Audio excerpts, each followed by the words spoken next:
Всем. Сегодня мы продолжим,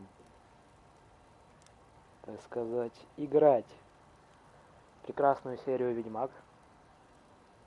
Да.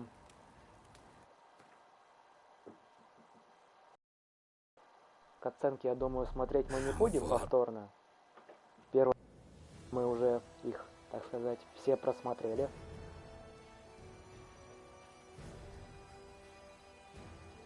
Вернемся к игре. В поисках Йеннифер, своей давней любви, Геральт очутился в окрестностях деревни Белый Сад. Казалось, что чародейка опережает ведьмака лишь на шаг, и все же она оставалась неуловимой.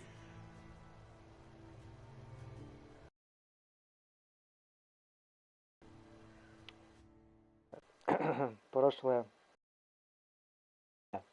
точнее то, что мы делаем. Вот. Ищем прекрасную черновласую ведьму по имени Йеннифер.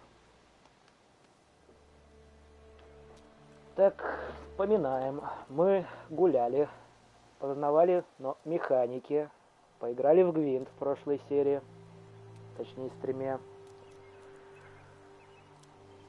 Пошли, выполнили одно задание, нашли дезертиров.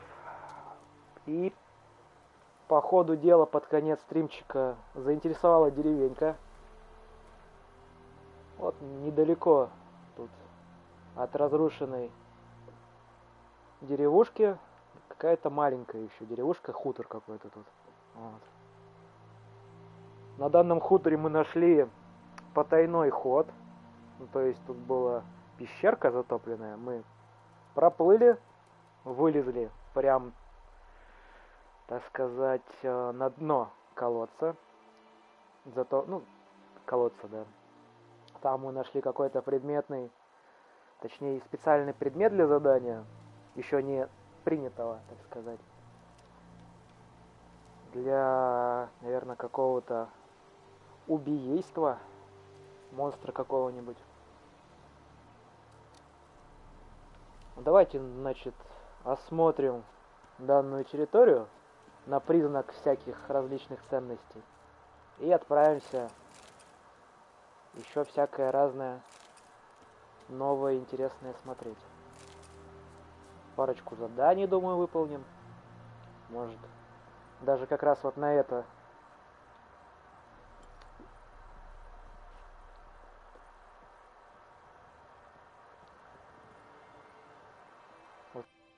Обещаю я роптать на медленную ходьбу во время нахождения в здании. Пожелтевший дневник. Дневник может пригодиться. Тут по датам разбито. 27-е, римские цифры 3, 1250 года. Волькер подал жалобу на владетеля в суд Визиму.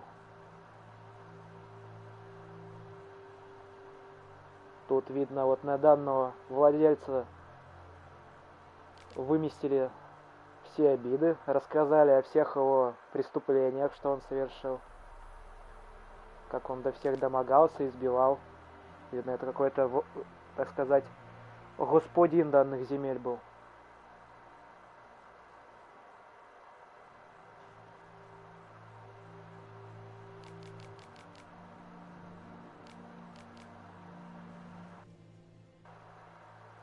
Тут видно какие-то изречения данных местных жителей. Я их оставил на паузе, кто хочет, почитает.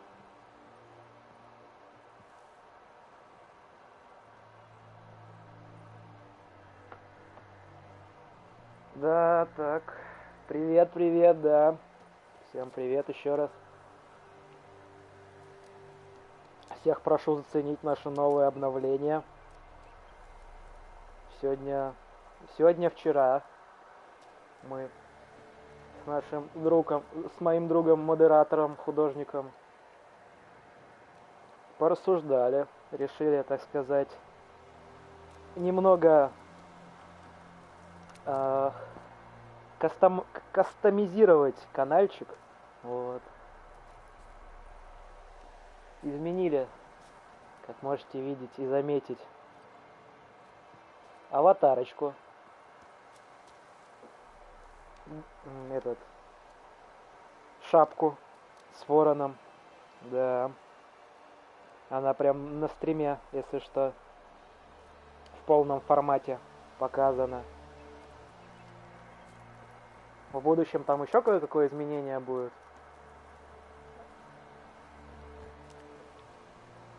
Так. А сейчас мы тут пока лутаемся.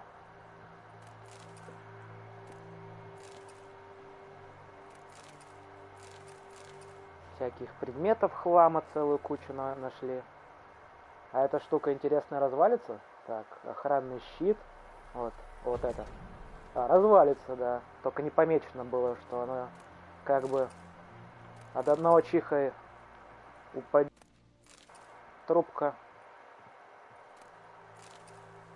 Водичка. У нас единственный скилл на данный момент это постоянный, точнее, отхил в течение 20 минут. Так что еды нам надо. Тут мы были? Не были. Сундучело. И 5 флоренов. Местная валюта называется флорены. Я в прошлой серии что-то не заметил. Флорены называются.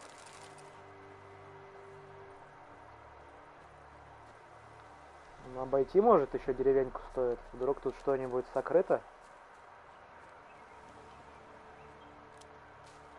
О, ягодки это понятно. Ягодки тут везде раскиданы. А может какой-нибудь тут лутецкий хитро спрятанный лежит.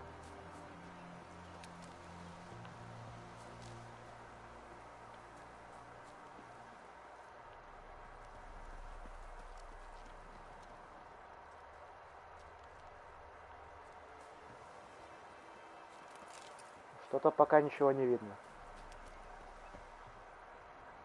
Тут мы были, я просто один этот вещмешок не залутал. Тут еще чуть-чуть за этим домом посмотрим сейчас. И можно будет, наверное, выдвигаться. Да. Так, у нас получается что по заданиям?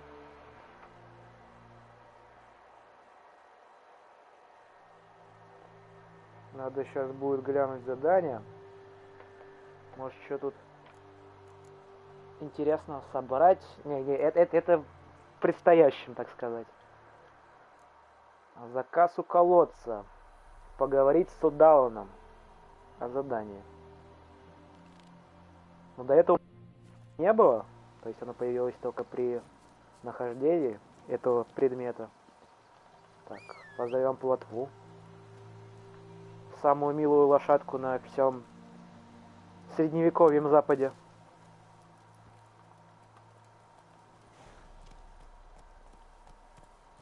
Но! Ух, сколько оленей. Тут целое стадо Давай! этих прекрасных и очень благородных животных.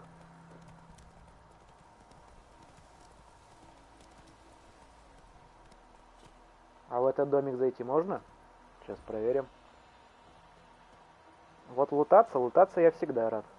Закрыто. На ключ. А где ключ? Пам-пам-пам. Вот я пока не представляю, где находить ключи от данных домов. Где-то на локации, что ли, раскиданы, или по заданию нам дадут. Может и то сразу. Вот пока не знаю.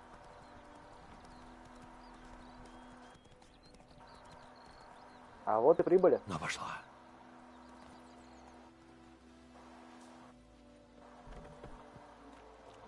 Здравствуйте. Мы тут к вам на заданице пришли интересное. Малый глиф, ремонтный набор. Так этот мужчина тут у нас или женщина богатый? У него столько предметов. И винишко тут или алкоголь какой-то. Спи, деточка. Спи. Шелк это, От сна наверное, здоровее вообще круто. будешь. Алкоголь.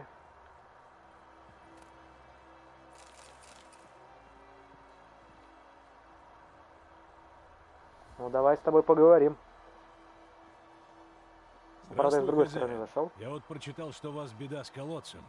Как есть беда. Призраки. Что ж только сейчас похватились? Потому как раньше мы черпали воду из реки. А после битвы столько в ней трупов плавает, что она отравленная стала. Дочь моя Ё-моё. Люба выпила полкувшина и совсем разболелась. Лоб горит, еды Добрый, удержать добрый не может. всем. Со Всем дня на день приветики. все хуже. Травница говорит, что человек в лихорадке много пить должен. Сейчас И не после пива или катсценки брашки, а воды как раз. Непременно скажу. чистой. Откуда же ее взять, ежели нет колодца? Духа сначала прогнать нужно. А он и подойти никому не позволит. Ну, давайте про призрака узнаем. Опиши мне этого духа. Ну, страшенный он жуть. Спасибо, он вообще выглядел-то? нечисти сказал. Похож принципе. вроде на девку. Ну, кроме но обладающих такую, иллюзий. что только из гроба встала. Платье на ней грязное, все изодрано. Кожа прямо кусками сходит. А воет, будто страдает очень. Значит, какой-то призрак. Или Альп. Да как ни назовите, мастер-ведьмак. Если вы им не займетесь, схороню я доченьку мою.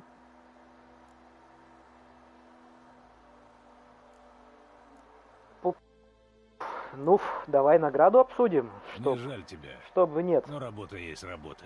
Надо Да. обсудить плату. А что не так с платой? Так он ее не сказал. Так. Потребовать более высокого вознаграждения. Выберите сумму с помощью L. Так, подтвердите. Если собеседник, да, так сказать, согласится. Да, я хотел начать. Мы вот недавно начали, вот минут 10 назад. Там облутали эту деревеньку. Предметов не так уж и много было. Что и пошли, как раз вот нашли вот это задание зелененькое, появившееся из-за специального предмета. И пошли его выполнять. Так сказать, ничего еще не пропустили. Да, ведьмачок. Заплатите чеканной этой монетой, да. Так что, если вы потребуете слишком много, ваш собеседник будет недоволен. Не торгуйтесь до упора, иначе он прервет переговоры. Ну, а сколько он нам? 20 предлагает? Ну, давай четверть этой суммы. Вот и договорились. Ну, все, без проблем. Во мне процветает Хорошо, будущий помогу тебе. экономист. Так где этот колодец? В Хущах. Это хутор такой был, к югу отсюда, на пригорке. Никто туда не заходит, потому как дух, понимаете, прогоните его. Очень прошу. Заказ лиха у колодца. Найти духа, обитающего в колодце. Ну, получается, возвращение. Это верно. От тех Платва. сливок у меня болит живот. Да, потихонечку растем. Вперед, плотва!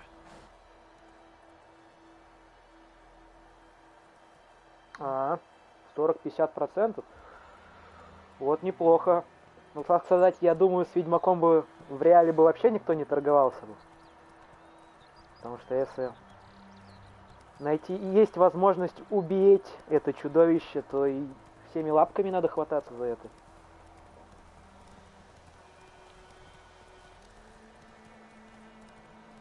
Да, растем. Странно. От духа ни следа. Так Может, он логично, появляется в деньги. определенное время? Ну вот честно, вот из мифологии даже если смотреть, но духи, они вот как минимум ночные существа. То есть днем им как бы не особо приятно должно быть появляться на солнце. Ну, графика, да. Там особенно на ПК, если смотреть, обновления сделали на особо мощных компьютерах лучше.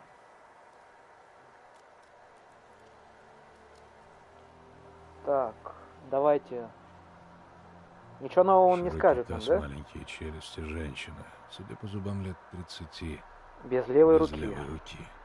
Угу. Может, у нее на руке был мужнин браслет, и кость потому... Спасибо, мы это уже слушали. Да. Ну тут, по-моему, есть медитация, да, как я помню.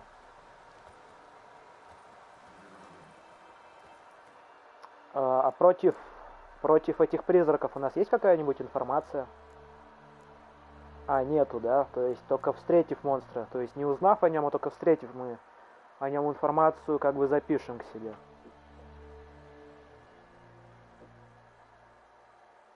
Да? А что с ними не так? У них какой-то особый тип урона только проходит, что ли, по ним? Или что? Или они слишком там какие-то мощные? Там огнем, например. У нас же есть бриф огня?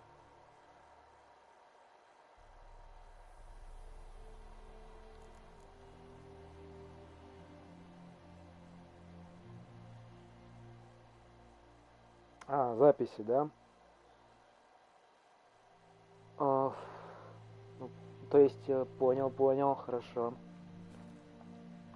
Давайте тогда подождем немного. Сколько это? Ну, обычно где-нибудь до ночи, вот до 11 вечера. Думаю, он к полночи где-нибудь да придет. Ну и лучше в полночь даже. А, прям их много бывает. А в данном задании, как я понял, говорится только об одном призраке. То есть их не должно быть много.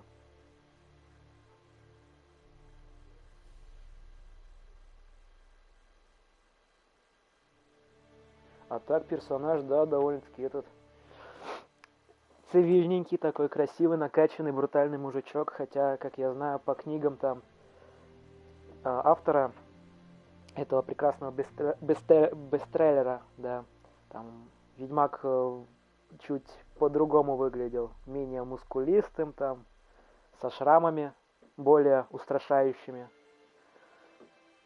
Да. Ну давайте подождем. О, вот и призрак. Латва отойди оттуда. Полуденница? Интересно, что она здесь делает. Ну давайте к Венам сейчас долбанемся. Долбанемся к Венам. И на Игни переключимся, посмотрим. Странно. Она не нападает. Реально не нападает. Ты не нападаешь. Ты знаешь это? Она не знает об этом. Что, драться расхотелось? Она... Не, я по кнопкам начал лихо тыкать. Убери факел. Он с факелом не может эти блоки ставить.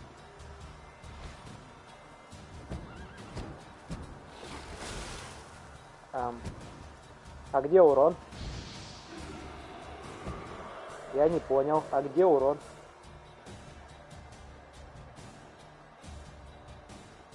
Знак Ирден. А Ирден это у нас что, замедление? Ну да. Сейчас, подожди, призрак.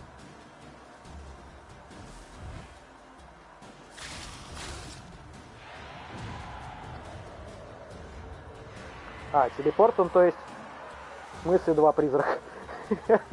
Я не понял. Это типа двойника.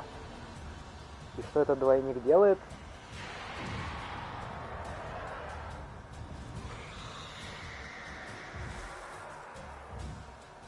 Скотина! Скушаем хлебушка.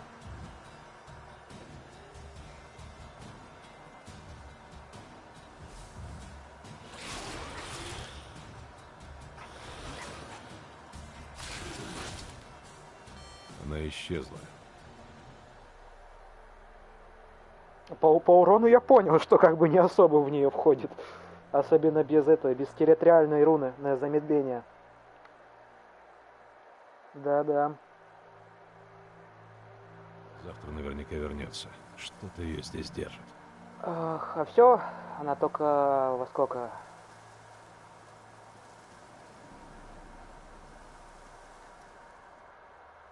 Найти доказательства того, что здесь есть дух.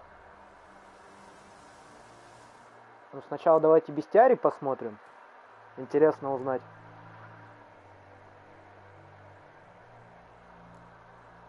Лихо у колодца и полуденница. На долю обитателей Белого Сада выпало куда больше страданий, чем они могли вынести. А, это про место деревни называется Белый Сад.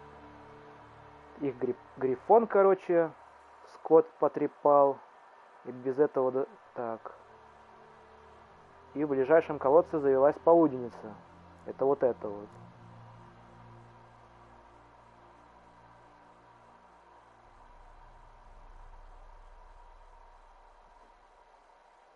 Угу.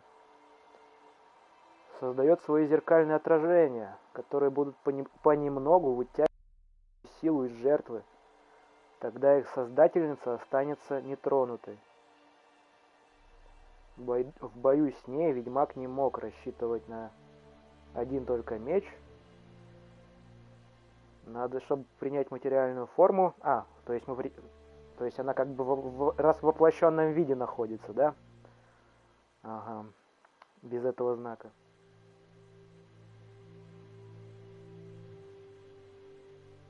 То есть нам сразу по двум информацию дали. Понял. Про обычного и про босса. Ну, давайте тогда посмотрим. Взглянем еще раз.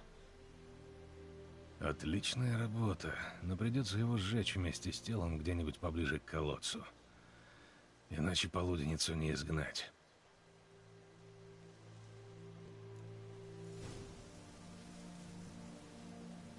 Надо подготовиться.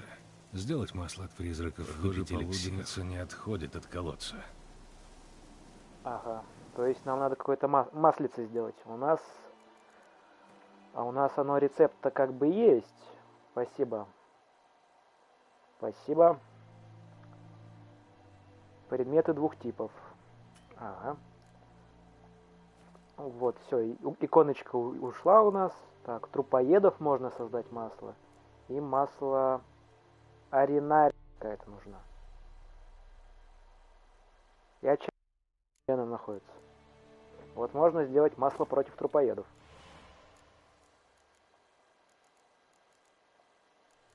Надо по лесу, может, побегать, посмотреть, но... Похоже, полуденница не отходит от колодца. Может, мы и без этого масла сможем ее... Мы даже вроде это... Или масло наносит ей урон без этого знака Ирден. Может, тут есть поблизости где-нибудь?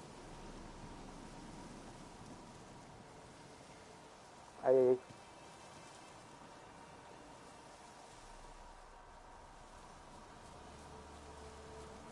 Зайчик.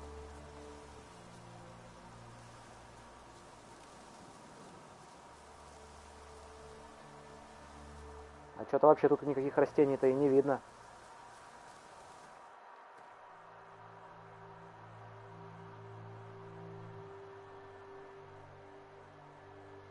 Просто доп. Урон, да? Угу. Ну тогда давайте без масла этого попробуем ее зарашить.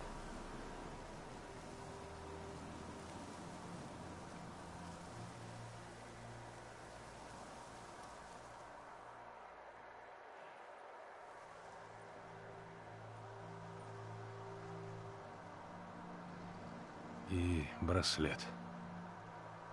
Игни.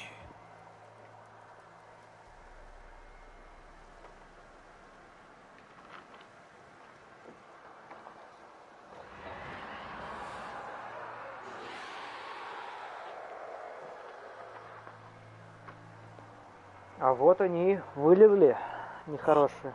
Сработало. Так, факел мы уберем. Ирден возьмем. Так, ё-моё.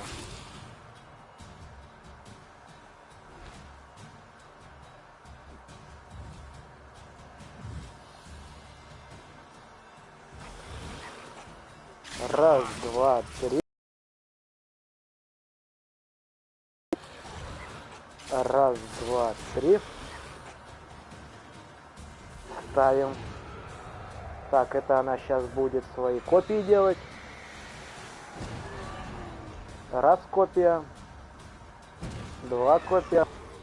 И вон там еще одна есть. А ты можешь быстрее передвигать? Три копии.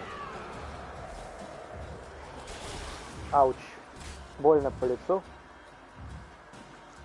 Скушаем сухофруктиков. Так.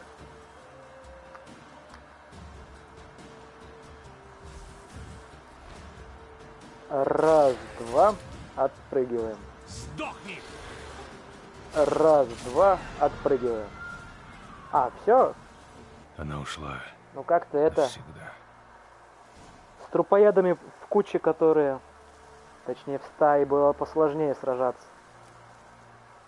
Призрачная пыль 2 штуки. Мутаген из полуденницы выпал. Эссенция света. Так. Используйте его, чтобы улучшать умения. Или приготовьте особое зелье, которое называется мутагенным отваром. Ага.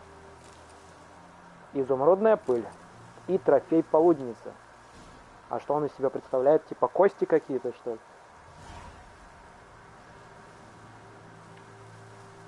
Ну, погнали тогда к этому мужику, сдадим ему квест.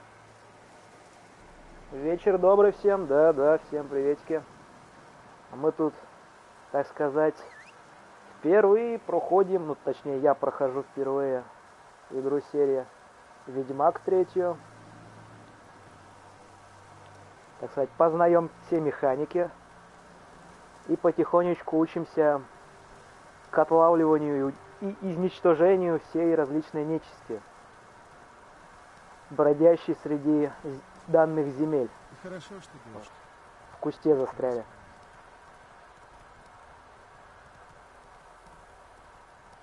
Вот мне нравится данная функция, что тут как бы конь сам без всяких этих манипуляций со стороны игрока движется по дороге.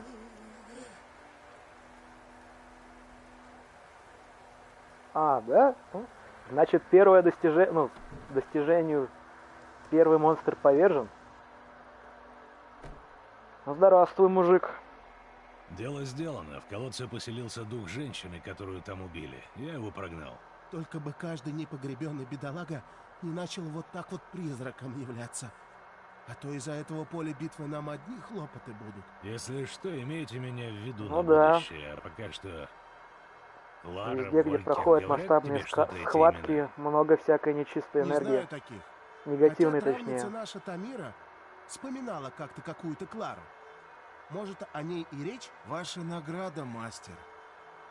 Золото, что я для Любы в приданое собрал.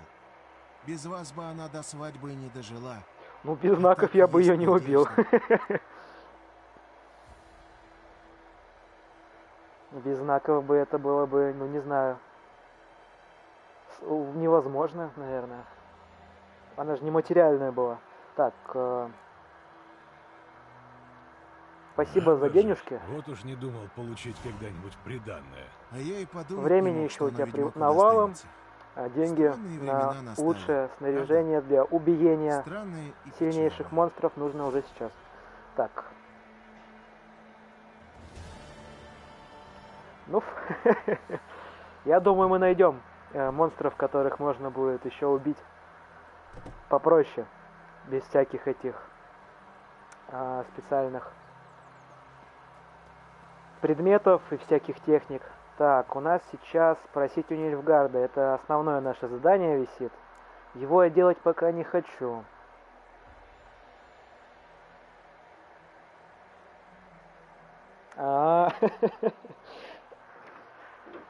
Такой бэктрекинг. Возвращайся на миссию, когда хочешь. Точнее, если когда ее найдешь или захочешь. Так, у нас из миссий пока нету. Но их, в принципе, можно найти. То есть мы где-то в этой части деревни поспрашивали люд. Выполнили задание кузнеца где-то вот здесь вот, да. Вот здесь мы походили, тоже вроде пустовато. Сюда можно зайти, может что-нибудь есть. Сюда.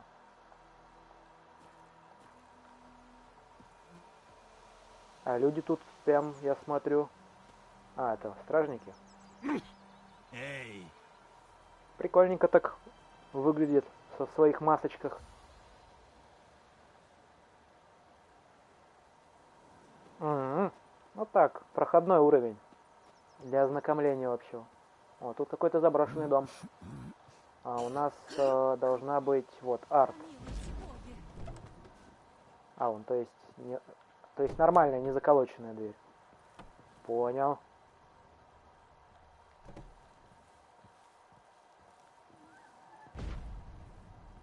Тут вроде вообще все пусто.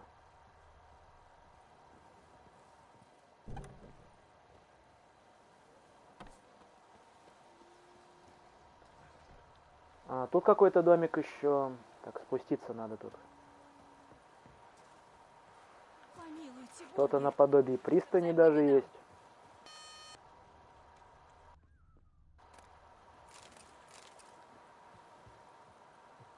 Что-то шевельнулось. Эй, есть Если, там кто? если шевелится, значит живое. А если не живое, то значит надо Ключ сделать, потеряла, чтобы бабуся. оно было максимально Нет. неживым. Сковородку! Видишь Чего? ли, этот дом всегда стоял пустой. И вдруг в ночь перед битвой приехал сюда какой-то благородный господин в годах и вошел как к себе. Стою я у окна, чтобы посмотреть, что дальше будет. Он, должно быть, меня приметил, потому как гляжу, а он ко мне идет. Схватилась я за сковородку, чтобы, если что, защититься. Етить а оружие. этот вежливо так спрашивает: нет ли у тебя, бабушка, березовой коры? Ягод черемухи или хотя бы несколько угольков? Нет, говорю. А вы, должно быть, на голову упали, чтобы по ночам такие глупости у людей выспрашивать. Только вижу, Бесстрашная что бабушка. он совсем меня не слушает. А все на сковородку пялится, как сорока на ложку. «Одолжи, — говорит бабушка, — отдам с утра». Удивилась я немного, что он там в потьмах жарить собрался. Но сердце-то доброе у меня, вот и дала.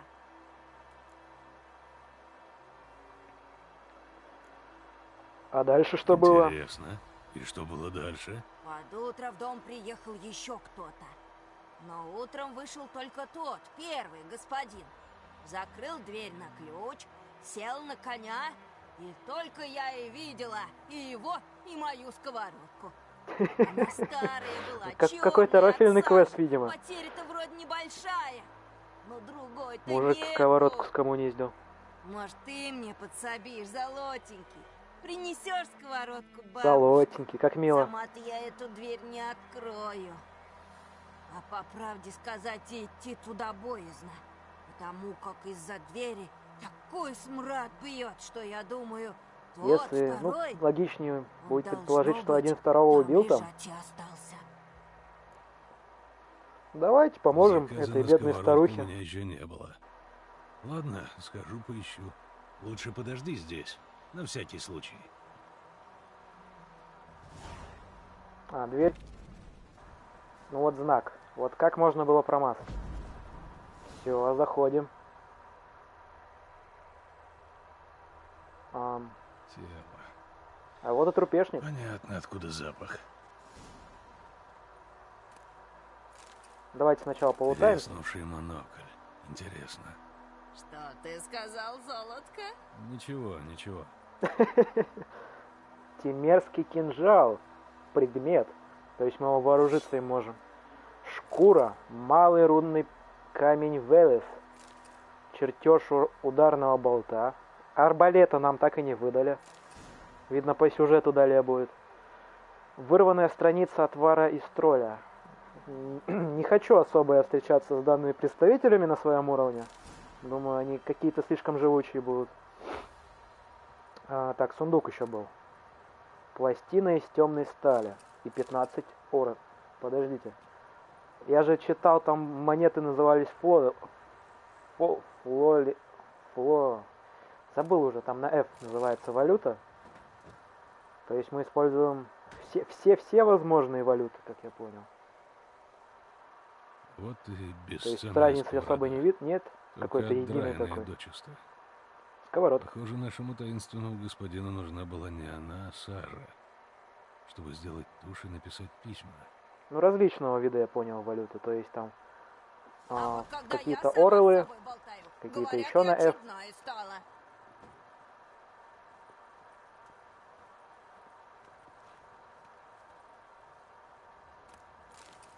И трупетки я смотрю. Горотой. Остальное старые шрамы. А, как у да. солдата. Ну что, нашел сковородку? Понял, то есть пока есть нереализуемая валюта у нас еще. Ну, вроде все залутали. Но этого мы уже смотрели. Удушен. Горотой. Остальное старые шрамы. Как у солдата. Ну что, нашел сковородку? Нашел. Руда темного железа. Вот просто так в мешке валяется. Прошу. Моя сковородка. Моя? Так ведь она была вся черная от сажи. А в эту я бы смотреться могла, если б хотела. Только уж годы-то не те. Этому господину была нужна именно сажа. Он ее счистил и сделал из нее тушь. А тот второй? Мертв. Позови пару ребят и закопайте его за деревней. Глубоко, чтоб трупоеды не вырыли. И по-хорошему советую. Не говорите об этом деле нильфгаарцам. Погоди, погоди. Тебе кое-что в благодарность причитается. Возьми, сыночек, на дорогу. Какая хорошая бабушка. Ей-богу. Поджарю-ка я Мы еще себе с прошлого на ужин стрима сыр. начали считать, Или окуня. сколько персонажей хорошо относятся к Ведьмаку.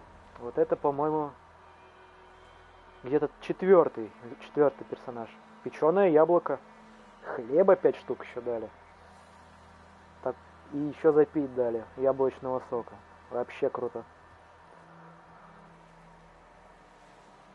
Меня еще интересовала тема. Вот в прошлой серии мы нашли, получается, у моста, вот этого именно моста, этого же,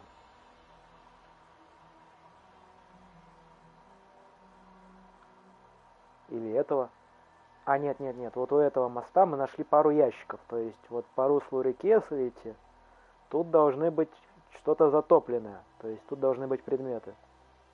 Предлагаю сплавать и поискать.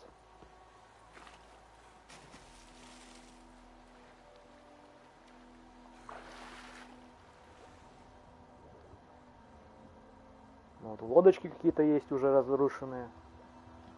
Знак того, что тут как минимум. А вот сундук лежит. Только он не подсвечивался. Цедарийский комбинезон. Алмазная пыль, гвозди. Чертеж разрывного болта. Ну, круто, наверное. Отвар из Альгуля. То есть, типа, усовершенствованная версия обычного. Ну, давай, выплывай. Так, подышали. На второй заход пошли.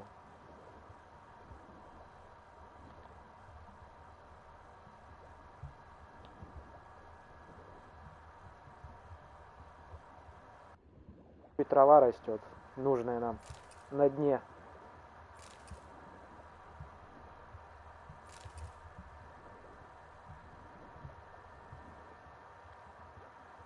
Подышим.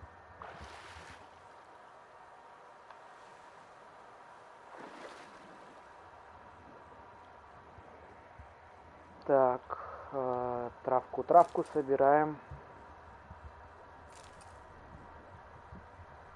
Может, в каких-то важных рецептах потом пригодится. И вон там еще какая-то бочка, видно, какая-то лежит на дне. Может, в ней что-нибудь есть? А, это перевернутые ловушки.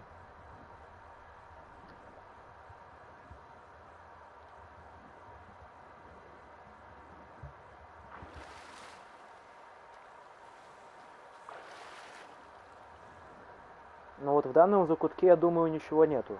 Вот тут чисто, так сказать, для ловли всякой живности морской ловушки ставят, так что, думаю, нет ничего.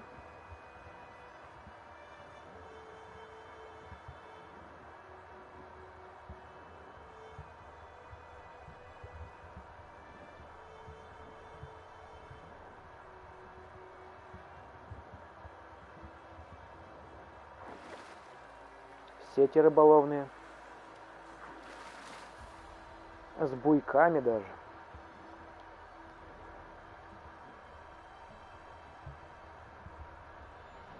О, еще какие-то всякие травы находим.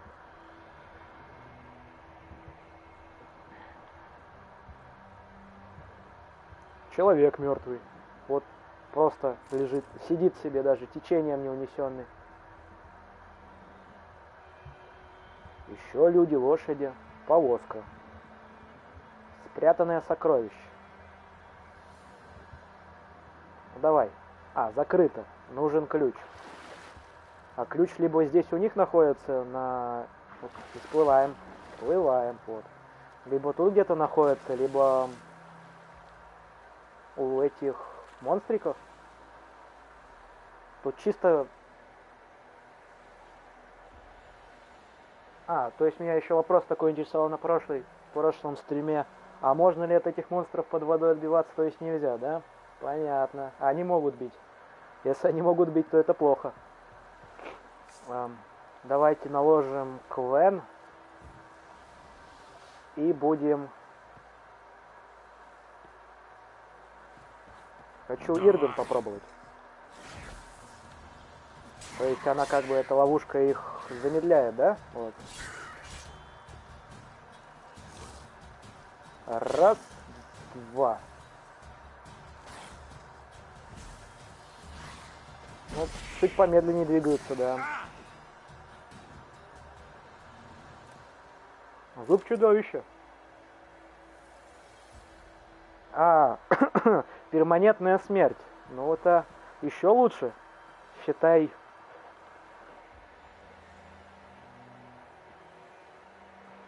Да. Да. Больно и очень невкусно. Тут где-то, наверное, ключ надо поискать. А, вот у нас задание. Это задание типа или какое-то... Это типа подсвечивает область, где можно ключ найти. Вот. Сразу нашли.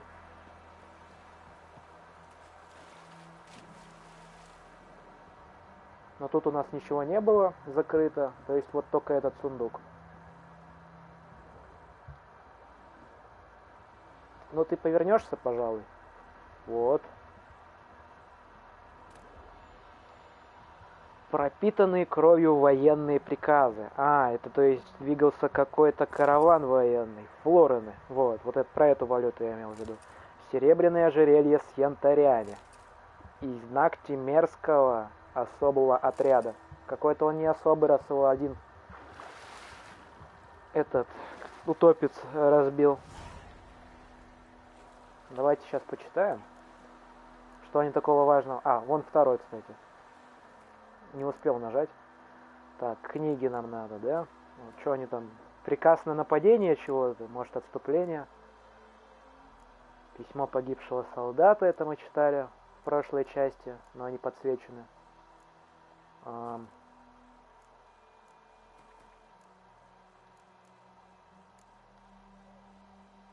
И где она? Она что ли в заданиях у нас сохранилась? Как кому-то отнести, что ли?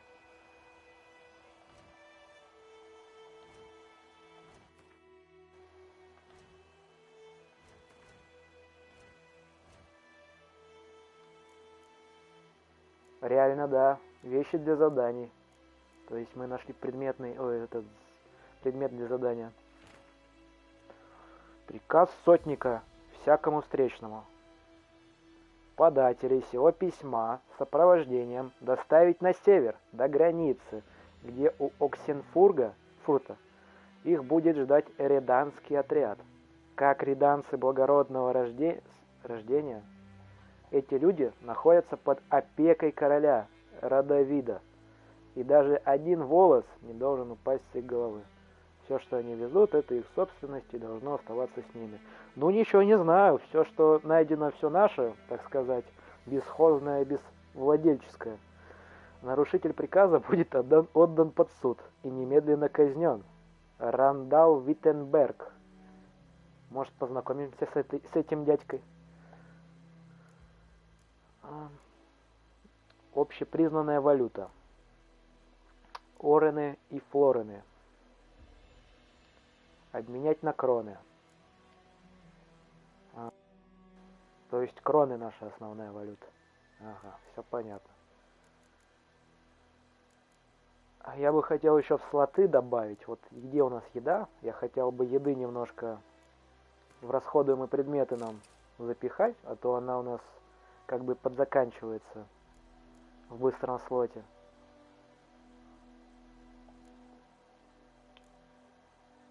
Эликсиры.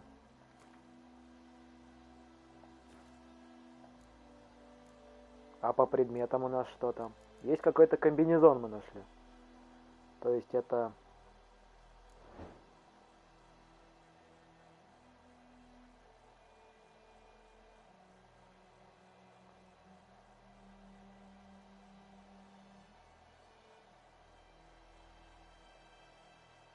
Яркие записи это те, которые ты не читал. То есть помеченные желтеньким. Угу. То, что прозрачное, квестовые книги и записи, которые ты прочел. Понял, хорошо, спасибо. Так, не все записи уходят в библиотеку, чтобы потом там не искал лишний раз все квестовые записки в инвентаре. Ну удобненько вообще, да. Да, удобненько. У нас же получается инвентарь по заданиям для квестовых предметов. Он же у нас бесконечный. У нас же место они веса точнее не занимают. Да, не занимают. Нет. Есть небольшой вес. Но в большинстве случаев что-то не занимают они вес. Так, всякие предметы я тут нашел в прошлый раз на поле битвы. Надо будет их либо продать, либо починить, лучше найти, там поставить на свой. Так, цедарийский комбинезон, легкий доспех, а у нас средний. И нелогично, у этого комбинезона брони больше. И он еще и лучше по всем сопротивлениям. Ну, кроме, конечно, отсутствия сопротивления стихиям и сопротивлением от чудовищ. А так он по всему лучше. Его чинить надо. И все это предметы первого уровня. Ну, давайте броню поставим.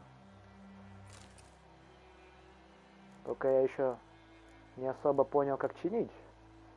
Так, бросить, упорядочить, убрать. Нет, не то. Другой раздел, статистика игрока. Ладно. Думаю, потом к кузнецу придем и разберемся, как чинить. У меня же просто есть наборы. И эти наборы только для мечей. Понял. Тут надо другие, то есть, да? То есть это только для оружия. Ага. Да. Потом к кузнецу подойдем, починим. Тут же по факту одежда сама по себе-то не изнашивается. Или изнашивается, имею в виду при путешествии. Не при получении урона-то понятно, а вот при путешествии вещи изнашиваются или как бы нет. Я этот моментик не учел. Это вот, да. Для доспехов. Понял. Что-то я проглядел. И сколько оно чинит? Вот это сейчас 68, а будет 83. Так, подключаем свою не очень математику. Ну, получается, где-то на единиц 15. Да, где-то 15 единиц он восстанавливает нам. Ну, как бы не особо много. И стоят эти наборы по полтосине вроде у торговцев, если правильно помню. О, тут можно глифы вставлять, как в Диабло. Ну, то есть улучшалки предметов. Мощь Арда. А телекинетический толчок огненный. По 2%. Честно говоря, я пока не знаю вставлять. Лучше пока не буду ничего ни во что. Ага. Наборы делятся по классификации. То есть есть малый, средний и, соответственно, большой. Малый восстанавливает 15. Большой, средний он, соответственно, где-нибудь в 2 раза больше. Ну, то есть где-нибудь от 30 может. А большой, ну, может, полтосину восстанавливает. Я вот даже не знаю. Там, может, по ходу дела найдем. А тут у нас что за малые рунные камни? Адреналин 2% плюсом. Мощь знаков, ко всем знакам. Неплохо. Плюсом. Мощь... А, это типа лучший, камень получше, да? То есть это 3% дает. И стоит, соответственно, в 2 раза дороже. И тут у нас еще есть полученный адреналин в процентов и шанс вызвать оглушение. Ну, 2% прибавить к 0 это не особо много будет. Так что я думаю, пока подождем с этим. А вот по мечам пройтись, если... Серебряный-то у нас хороший. А, не, стальной хороший. Серебряный у нас меч вообще дешманский. А тут все стальное. Да. Ну, то есть надо будет потом найти хороший серебряный меч. Ладно. Понял. Спасибо за информацию. Тут военный так сказать, разрушили. Наложим на себя Квен. И вон чел там спрятался. Сейчас до него дойдем. Сыгнем. Ну что, паскуда? Во-во. Горит, горит. И главное, стоит, еще вступляет.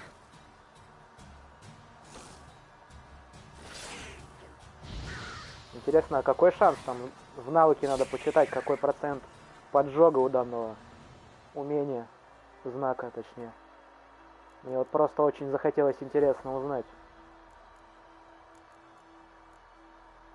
Знак арт, Игни, вот, сколько процентов...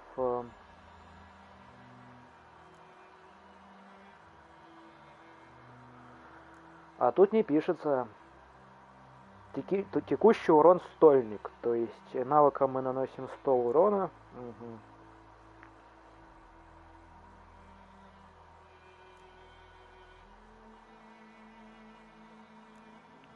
Ну, фаерболы, конечно, мы пускать не будем, но струящееся пламя из своих рук довольно-таки круто звучит.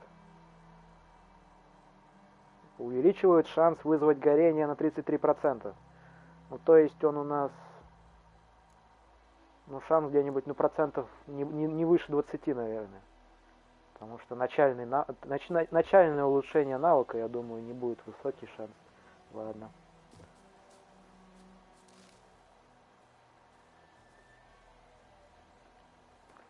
По факту мы куда шли? Мы шли вверх по течению.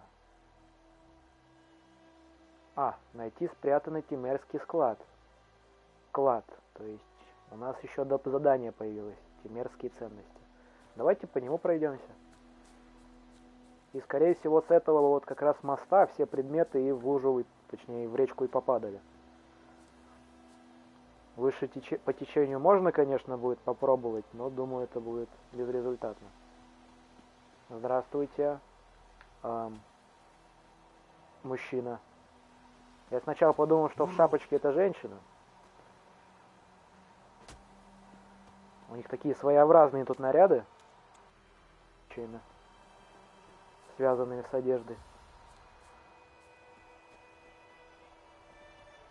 Да, я про ремнаборы так и понял.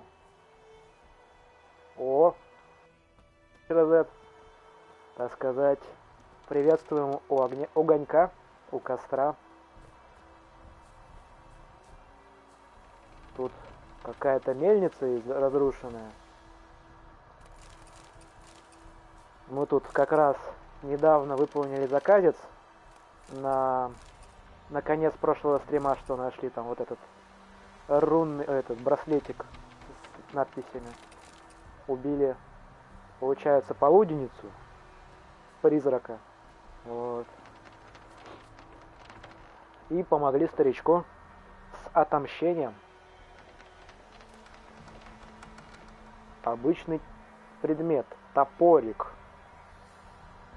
То есть мы можем использовать не только мечи. Нет, грифонов мы еще не видели ни в один глаз. Сегодня грифоны у нас, так сказать, на самое вкусненькое, наверное, будет. Если, конечно, мы его встретим. Или задание возьмем. Опа. Перегруз. О, все. Словил перегруз. Если мы наберем слишком много, мы не можем бегать, ускоряться, а на экране появится значок, что мы, как мул, полностью впряжены. Ага. Можно посмотреть общий вес в рюкзаке. Ну, спасибо, что просите избавиться от ненужных мне частей и предметов. И чтобы брать больше вещей, улучшите сидельные сумки. Сидельную сумку я видел у торговцев. Вот, на лошадь же вешаются. И, соответственно, мы можем предметы складывать в лошадь. Если такая приспособа, конечно, есть. Я правильно понимаю?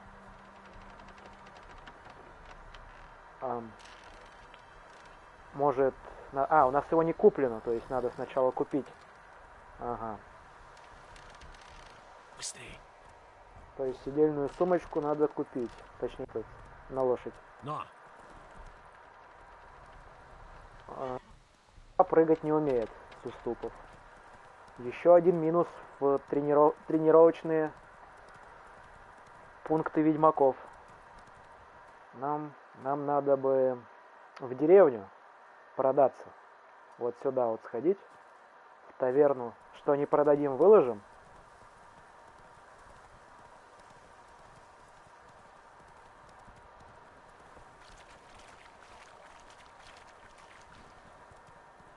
Говорят, женщины севера моются раз в 3 месяца. Гуси-лебеди тут ходят. Отдыхают. Сумки просто на вещи, общий вес персонажа. Точнее, Геральт. Понял. Думал, тут можно бедную плотву нагружать, а нет. Геральт все на своем хребту носит. Какой он молодец. Еще один моментик. Предметы. То есть вот у меня куча мечей есть, вот, поломанных. А если я их продам, соответственно, поломанными, там за определенную стоимость, и сначала починю, и потом продам, там какая-то разница между вот этой починкой, продажи и, цельным предметом и поломанным какая-то будет? Или тут вообще в минус можно даже уйти будет? Пока хлам выпотрошу. И может кто-нибудь что-нибудь ответит? Можно продать или разобрать.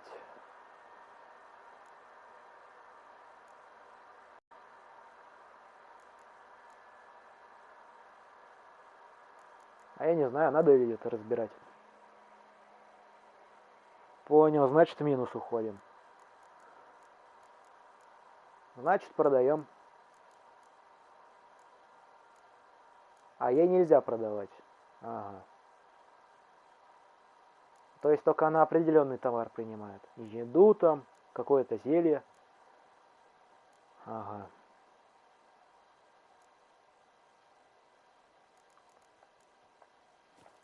Ну давайте к кузнецу потопаем. Там как раз починимся, наверное. Прощай.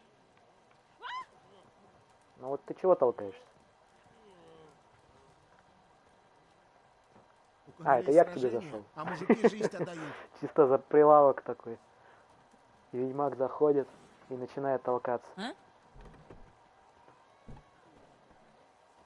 Вот это грустно, это грустно. А то, может, к любому Отдохни. такому торгашу зашел и все продал, было бы классно. Тут же, я как понял, по суммам денег они ограничены. То есть у продавщицы там, у этой, как я называл ее в прошлой серии, харчевни, вот. 168 монет всего. У кузнеца я даже не знаю сколько, но, наверное, побольше будет. Он же все-таки с более сильными суммами работает.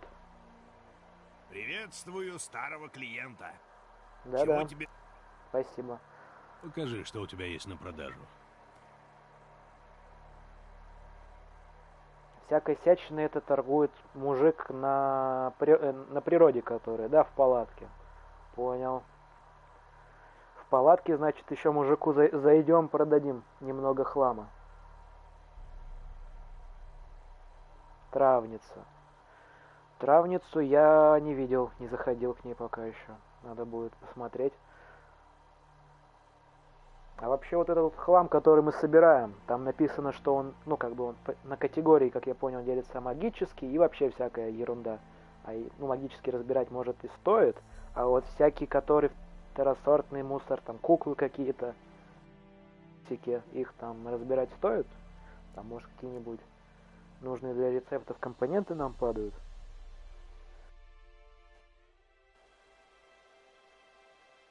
А, да? Понял. Ну, может, найдем заранее? По 6 всего монет покупаешь. Это капец. Я столько тащил с ними, ходил, и они всего по шестерику и стоят. По тройке даже. Ну ладно. Какие-то тут вообще отбитые ценовые категории. Я, конечно, понимаю, он сломанный, еще и ржавый. Но 3 монеты за, ну, как минимум кусок железа. Или металла, я не знаю тут из чего именно предметы для армии готовятся. Ну и урон, конечно, тут очень, не очень.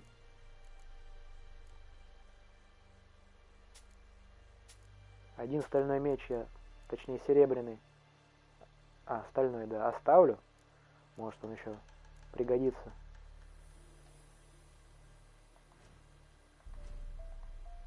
Починить. 18 крон стоит починка. Ну, то есть мы то, что вот сейчас все продали и все потратим. Ну, ладно. Еще броню, я думаю, мы скинем. Там может понадобится клинок из Виковаро. То есть без починки он минус 3 урона нам дает. И стоит 33 монеты. Да, дорого. Давайте тоже починим. Потому что пока лучшего предмета у меня нету.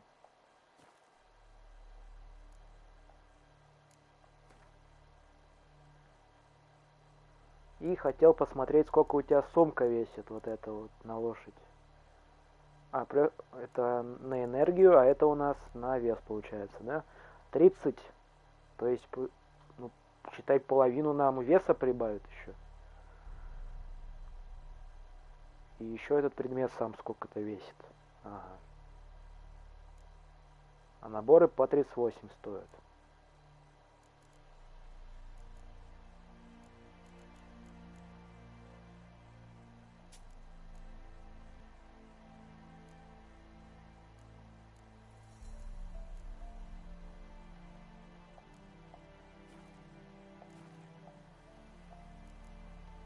Бывает. Давайте перчатки оденем. У нас присутствуют перчаточки получше. Ну, как минимум по цвету они. Масло для меча.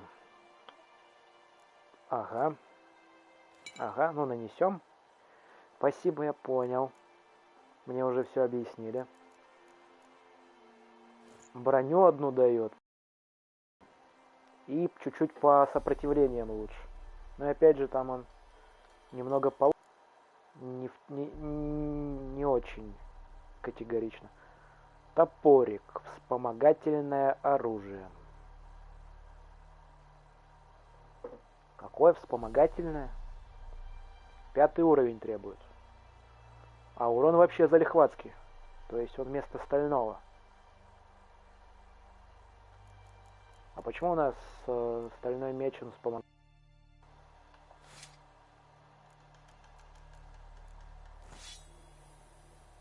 Вот чуть не ясно мне. У нас как бы 2 оружия. Клинок серебряный, клинок стальной. Ну ладно.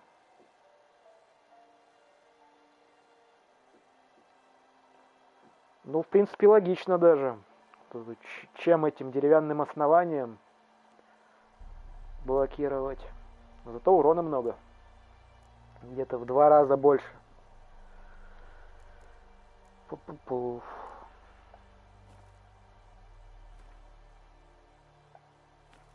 Ну ладно, давайте тогда еще к торгашу всякой всячины зайдем. Ему там еще сдадим. По-моему, маленькие топорики еще какие-то ржавые есть. Вот, думаю, их сдадим. И все остальное надо бы еще выгрузить. Там какую-то броню начальную. Меч стальной. Варвары.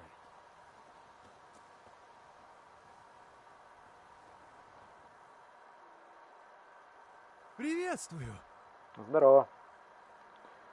Дай-ка взглянуть.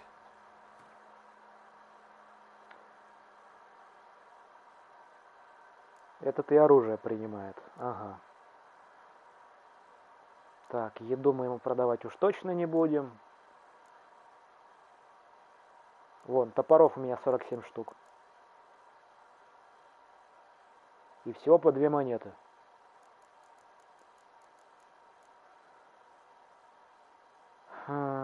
Сумка, кстати, столько же стоит, сколько у кузнеца. Ну вот 183 монеты, я как помню. Вот это седло дает побольше, даже энергии. И еще у него есть темерские шоры. Ну то есть типа на голову лошади эти одеваются предметы. Тревога. А что делает тревога? Меньше пугается. Лошадь с шорами меньше пугается. Ну, я на лошади, конечно, еще не падал с нее, но может как-то так реализуема данная механика. Типа она пугается, мы падаем. Тут наборы подешевле. У того 33 монеты, 38 стоит, а тут всего по 20.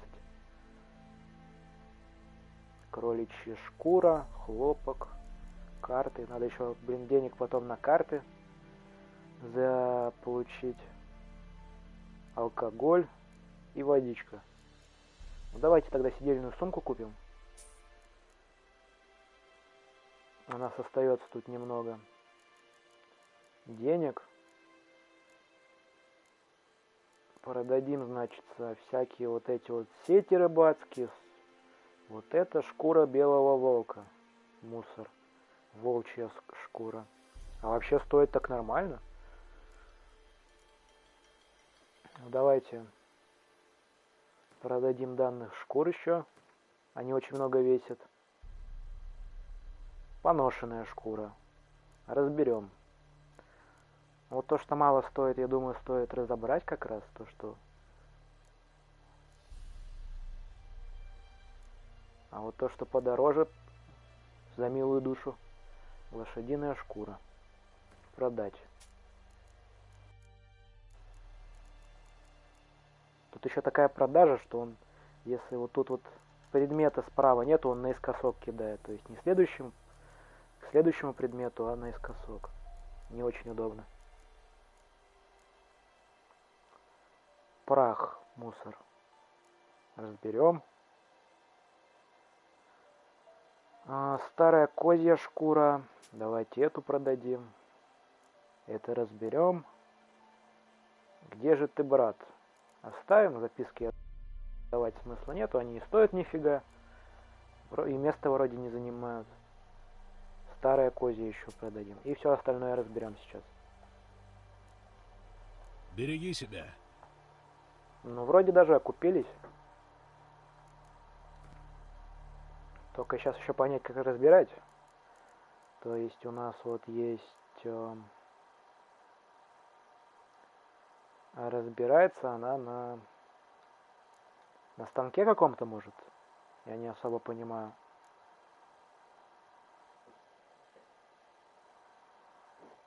Не подскажете? Эти предметы данные разбираются в каком-то определенном месте, там, станке, не знаю, там у кузнеца, может. И тоже за плату. А то я этот момент там проглядел. Вот этот предмет вообще дорогой. Серебряное ожерелье. Ну, оставлю, думаю, пока.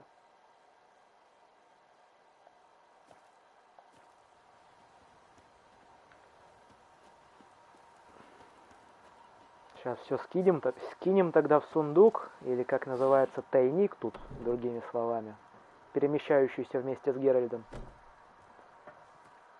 Оденем на лошадь этот складские сумки эти.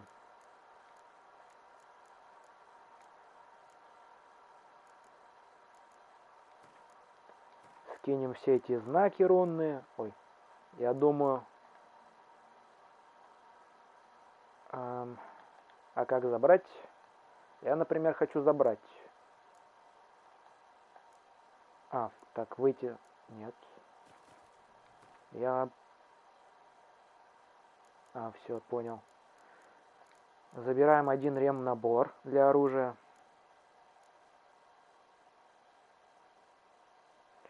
Еду, в принципе, можно оставить, она нифига и не весит. Вот скинуть все монеты. Вот эти все монеты, этот предмет.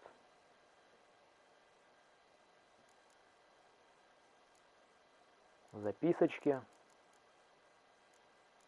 Ну и с этим потом, думаю, разберемся. А то там как минимум эти топоры занимают уйму места. Эти предметы вроде не весят. То есть мы их без проблем таскаем. Ингредиенты к алхимии тоже. Ага. Ну. И у нас еще есть мутаген. Плюс 50 здоровья дает он. Но это со второго уровня у нас устанавливаются. Одна такая штука, по-моему, открывается. Там какая-то...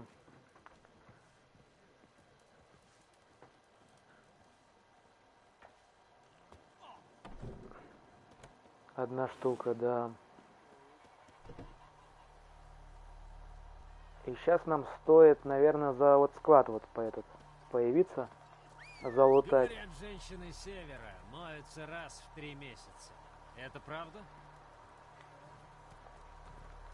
Это как всякие эти кликбейты о том, что в средневековье люди не мылись, все такое, типа только при рождении и при смерти. Какая-то очень странная фигня. Как минимум в детстве посещение речки это прям радость у детей. И тогда, я думаю, они как минимум умывались и как бы споласкивались.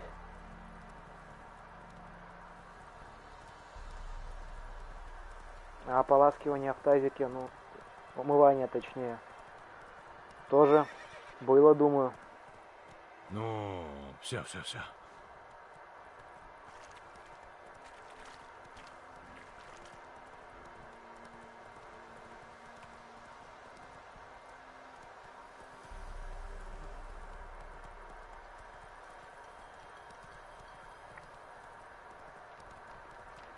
Вот к данному домику нам и надо было. Я немного решил разгрузиться, чтобы вдруг там какая опасность. Может, какие-нибудь, не знаю, там противники появятся. И чтобы нам... О, на крышу залезть можно. Чтобы не мешало лишнее сковывание, продались.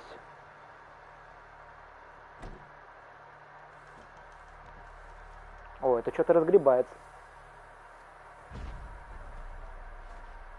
Да, какой-то потайной спуск, по-видимому. И тут все пусто.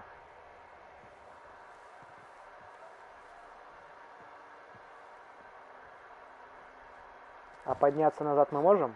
Можем. А то бывает в некоторых играх, что спустишься на метр-полтора, и персонаж тупо в стенку тыкается, и подпрыгнуть или сломать вскарабкаться не может. Ух, нифига себе. Пластина, Орена.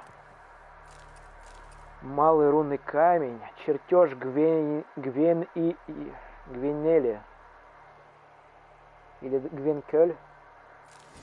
Там немного непонятно. Гвинель, да. Вырванная страница от Вар из беса. То есть какие-то противники беса есть. Да, да. Я понял про фишечку с подсвечиванием. Спасибо, да, за подсказочку. Я думаю, было бы без нее очень непросто. А то некоторые предметы тут просто в кустах и не заметишь, как бы. Если в лесу я бился, вот, например, с трупоедами, там, Лутецкий в кустах валяется, фиг заметишь без этого чутья.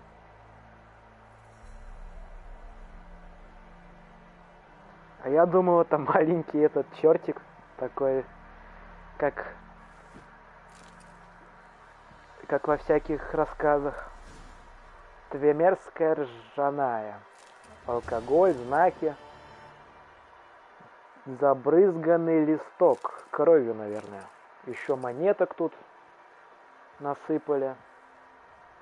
А и все? А, вот еще один лут. Я точно помню, их больше было. Перчатки дали. И все. А я его там под водой использовал. Там где-то в начале стрима. Потом, ну, когда мы бегали, я не особо, как бы, для трав его использовал, так как они на миникарте подсвечиваются. Вот.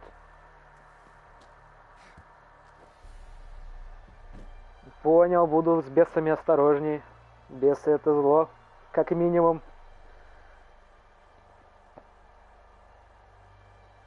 А, да? Ну, то есть сами они не появляются, то есть только их призывает кто-то. Ага. Так и запишем. Ну, плюс данной локации нету злобных бесов, из которых мы можем варить отвар уже сейчас.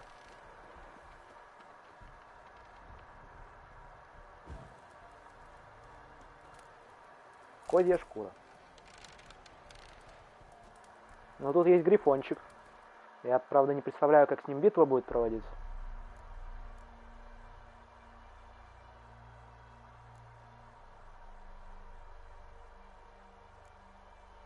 Ну, типа, у нас же... Так, а что я хотел? Я сбился с мысли. Я хотел листок прочитать. Я думаю, беса и без всякого, так сказать, употребления меня в различных видах просто сыром хватит.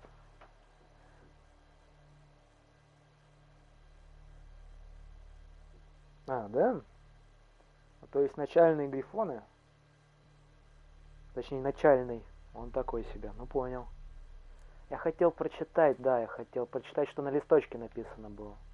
Он же у нас получается сюжетный. Сюжетный. Вот, золотым помечен. Ай. Вот листочек, читаем.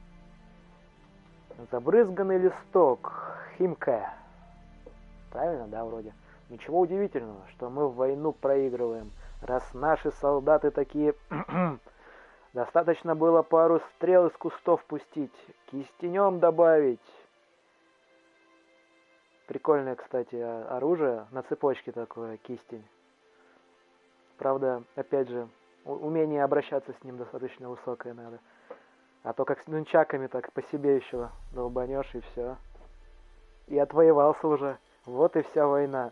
Весь конвой разбежался в рассыпную. Может, у них потому дело не заладилось, что они с собой до черта до черта, почему до черта, водки везли. Должно быть, отважные солдаты то и дело откладывали, а известно, если в глазах двоится, так и попасть сложнее. Бравые воины, что для храбрости употребляли синьку.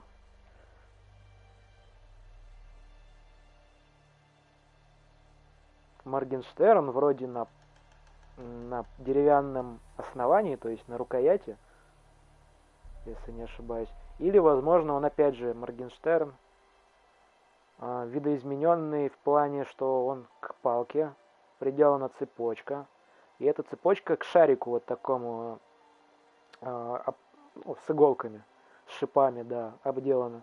Возможно, как-то так.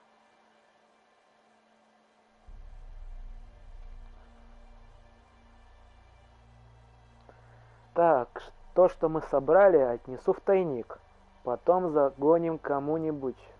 Только вот эти парадные значки надо закопать. А, вот что они темерские свои значки-то оставили. Там у нас штуки 3 где-то их. А то это, кажется, воинские символы. А если их кто распознает, у нас могут быть неприятности. Кайтек. Да, имена тут, конечно, такие прикольненькие. Интересно, как их составляли. Чисто в рандомайзере? Или разрабы такие, а давай так. Звучит вроде неплохо. В дереве застряли по кругу. До уровня нам еще где-то 249-39 единиц опыта нужно. Получается, вот тут мы полутались. Можно, конечно, вот эти домики еще заценить. Вдруг там вот эти вот, как их называть-то, не повстанцы, а дезертиры что-нибудь оставили. И вот тут еще залутаем.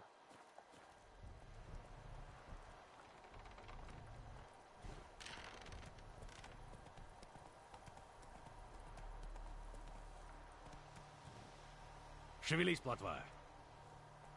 А тихо ты, на плотву не кричи.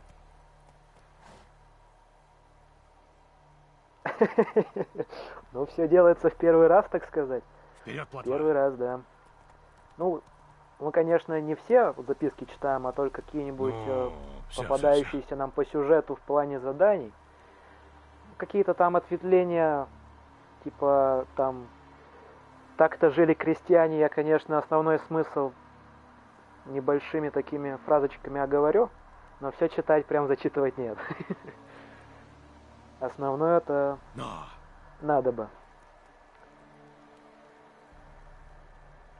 Там типа что-то наподобие в этом Новиграде библиотеки, как я понял, да, у нас будет? Типа мы будем шариться по какому-то вот этому зданию определенной этой местности, да. Находить книжечки и читать, ну понял.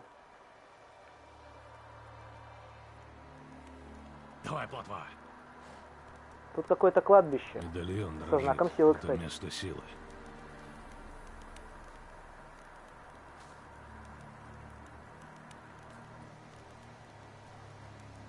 Они еще и продаются. Ну вот это вот, конечно, обхохочешься. Сколько тут текста тогда. А это что такое? Это взять меч какой-то, что ли? Я понял, тут кто-то похоронен и прочитать можно. Только он не хочет... вот все. И здесь спит вечным сном Флориан Верье. Верье? Да, наверное, на последний слог. Умер бездетным в отсвете лет от апоплексического удара на охоте. Етить название. Да простит Мелителе его погрешение против природы и ее законов. Это интересно, кто его так ударил, что он помер. Ну, мы ведьмаки, мы с нечистью воюем. Нам, так сказать, до этой всякой нечистой силы не страшно.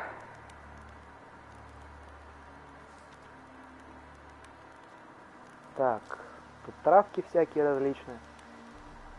Еще моментик такой интересный есть. Тут я как понял, травки, муравки, они растут только на определенной территории. Ягодки, там крыжовники растут. Вот у нас, я понял, есть какие-нибудь... вот как я понял, вот тут какая-то болотистая местность. Вот тут какие-нибудь, например, ежевички растут, да, у нас. То есть только по данной территории ходя мы собираем нужные ресурсы. Или везде там одинаковые растут. Или опять же от карты к карте зависит. От локации, ага. От локации в плане всей локации или локации именно территориальной вот этой вот? Зачастую. Ага, ага. Ну, с одуванчиком, кстати, да. Реалистичненько. Месту силы, да, сейчас пойдем. Там, наверное, какой-нибудь монстр будет.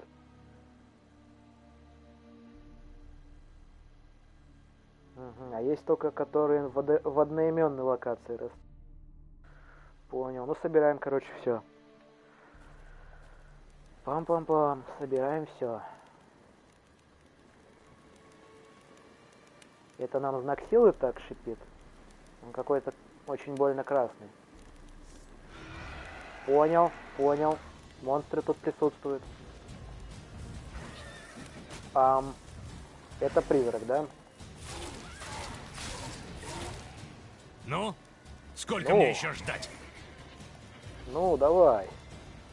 А куда ты тэпнулся? У меня тут знаки.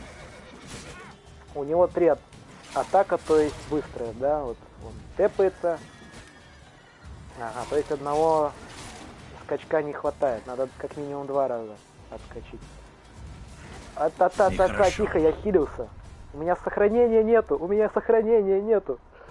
Я не сохранялся. Я не успел сохраниться. Блин. И где сохранение сейчас будет? Блин. На деревьях есть улья. Поджигаешь и медок собираешь. Еда хорошая. Запомним. Блин, я сохраниться забыл. Я не думал, что он у меня размотает с 3 ударов сейчас. Ой. Прям тут сохранение. Ну и отлично. Я, правда, контроль... Ой, не туда тыкнул. Не туда тыкнул. Не туда тыкнул. Не туда. Я хотел сохраниться еще раз контрольным. Вдруг тут какое-то одноразовое автосохранение было. Так, игра сохранена. Спасибо. Так, я не ожидал. По-моему, первый противник, который после своей, так сказать, скачка своего делает сразу 3 атаки. Но вот утопец делает одну, трупоед одну делает. И вот призрак, по-моему, которого мы... Утопец. Ой, не утопец, а этот. Я забыл, как называется. На П. Вот. У колодца. Вот он вроде тоже, как бы, атаки 1-2 наносил. Но явно не 3. Ну, давайте еще раз.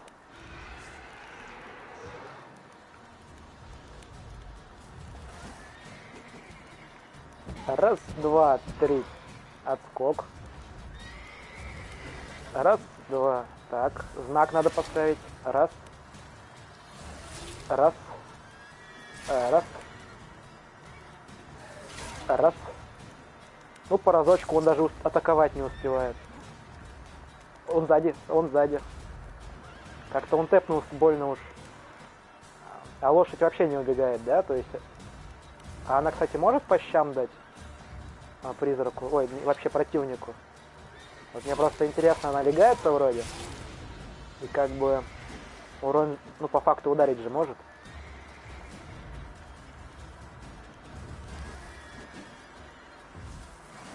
Раз, два, 3, 4. Ой, она еще живая. Я думал, это она так типа развоплощилась. Раз, два, 3. А что не помираем? А я не понял. Я не особо догоняю, может. Но вроде она в физическом плане-то уже как бы мертва должна быть.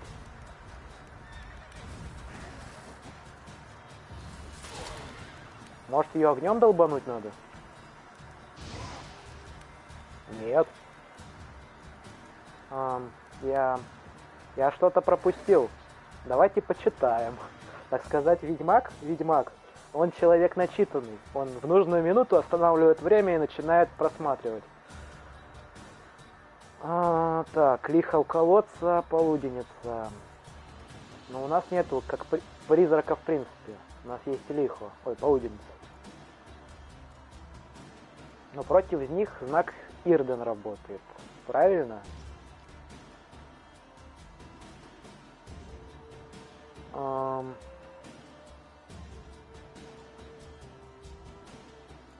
Еще есть против нее масло. Но масло просто дамаг увеличивает. Оно как бы не должно ее полностью... Давайте по предметам посмотрим. У нас есть что? Алхимия. Мы ничего сварганить не можем. Мы не можем сделать в бою. То есть мы уже можем сделать самум для уничтожения гнезд. И уничтожить гнездо трубоедов, например. А масло мы не можем сделать. Отвары.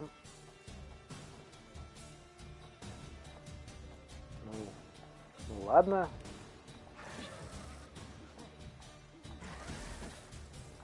Давайте еще ее подъем, вот честно, вот даже не знаю. Может, у нее там экстра хп на определенном уровне, точнее на 1% там, не знаю, появляется.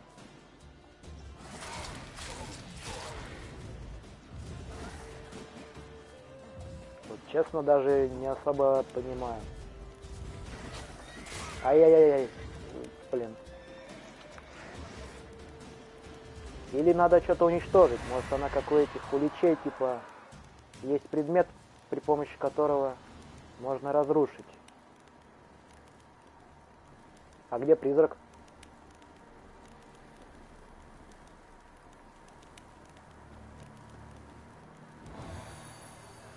Вот я сейчас не догнал ни разу. Она просто так ушла, что ли, померла? Вот честно не понял. О, этот знак, точнее алтарь улучшает Игни. Вот ни разу не понял, я и там после 1% хп вил сколько раз, а она все не помирала. Давайте, может, в часовенку еще зайдем.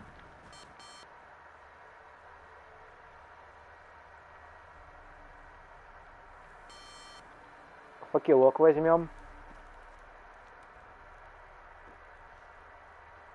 Какие тут прекрасные скульптуры изображены. Так сказать, во всей красе одноименного пола. Дверь открыта, сокровища под охраной. Но мы по факту же уже убили кого-то, кто охранял их. И сейчас, как в каких-нибудь хоррорах, дверь тупо закрывается, и мы выйти не можем. Да, я так и думал. Честно так и думал. Да. Я слишком просчитываю. Слишком знаю все эти страшные моменты. 1, 2, 3, 4. Отбегаем. 1, 2. 1, 2, 3. Отбегаем. Так. Удар. И мы 1, 2, 3, 4. И все. Оно на 3 разлетелось.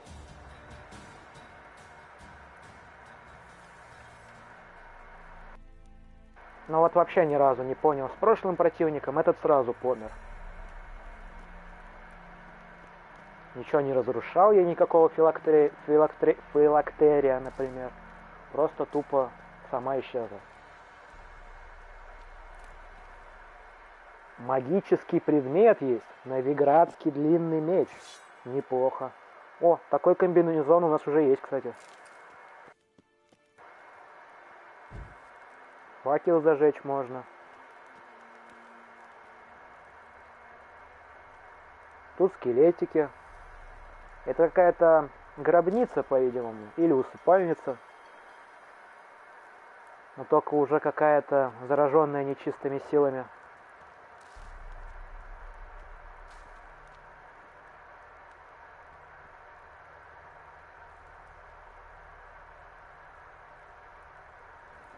А вон там еще чьи-то останки лежат. Вот, да, вот тут есть они. Кавалерийские перчатки и тупой топор. Мощно. Письмо Колгрима из школы змеи. Школа змея — это же ведьмаческая школа.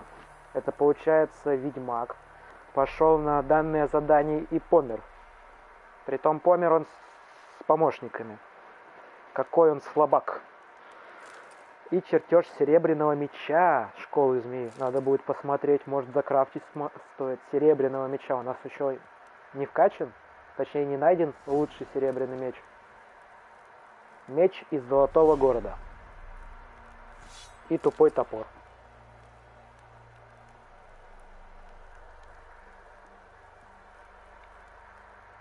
Ну, вроде все тут залутали. Сейчас книжечку еще почитаем. Может, какое-нибудь задание нам дадут. Типа, отнеси такое-то письмецо там, или найди такие-то сокровища.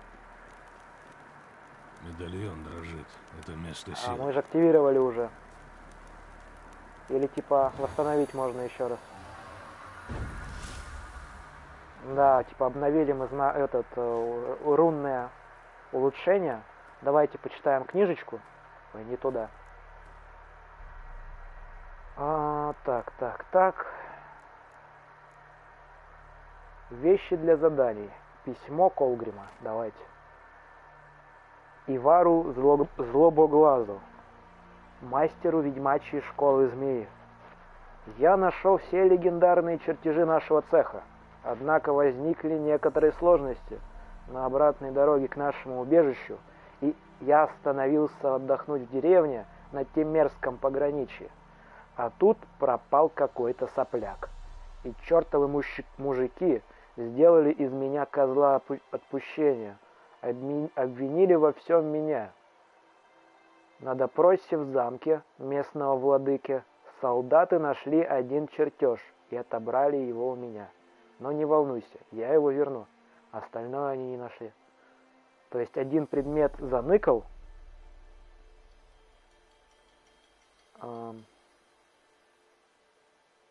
и один чертеж находится в замке. Я сослался на обычный темерский закон и потребовал заменить судебный процесс поединком. Местный баронет сам на это согласился, и послезавтра я должен буду очистить его рядовой склеп от призраков. Как два пальца обмотать. Но все мы знаем, что такие фразы не предвещают ничего хорошего. Надо всегда очень ответственно относиться к всяким определенным угрозам. Может, я вернусь в наше гнездо еще прежде, чем ты получишь это письмо. Так что разводите огонь в кузне, а я вот-вот буду с чертежами. То есть у нас будет два чертежа. Вот один мы нашли, и один в замке. Потому что про спрятанный понял он у себя. Типа его куда-то спрятал и с собой принес. Ага. Ну хорошо.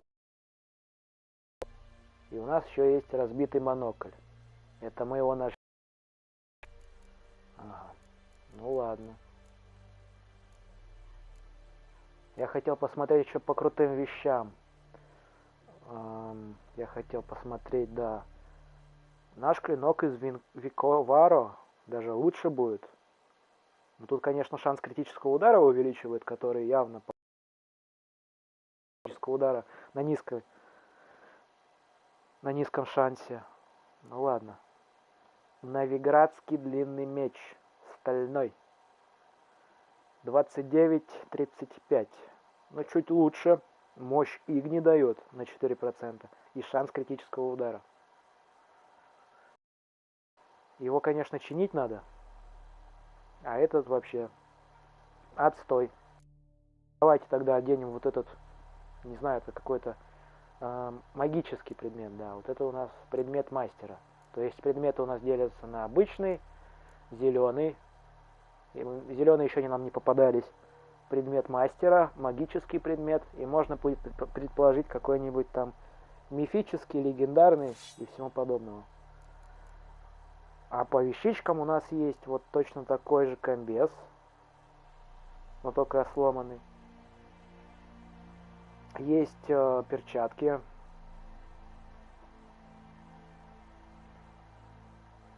Ну, без разницы вообще, там 1% разницы. Сапоги легкие. Ну, тут, в принципе, они похожи. Только у наших еще сопротивление горению добавляется. Ну и перчатки тут фигня. Ладно. Понял, принял, обработал. Обыскать развалины замка. А замок у нас считается чем? И где он? И сюда как раз можно будет съездить, А куда ехать? А, вот сюда. Я думал, замок это типа вот это вот. Где она? А, да, вот это типа стена разрушенная, мы видели вот тут кусок стены. И типа тут какой-то замок. Какой-то он маленький, правда, был. Ладно. Значит, вот сюда вот съездим. Вот сюда. Тут какая-то еще стена есть. Ее заценим. И как раз разрушим одно гнездо. Посмотрим. Так, посвистели. Повернулись. Шевелись, плотва. Не кричи на плотву. И погнали. Нам не туда, нам сюда.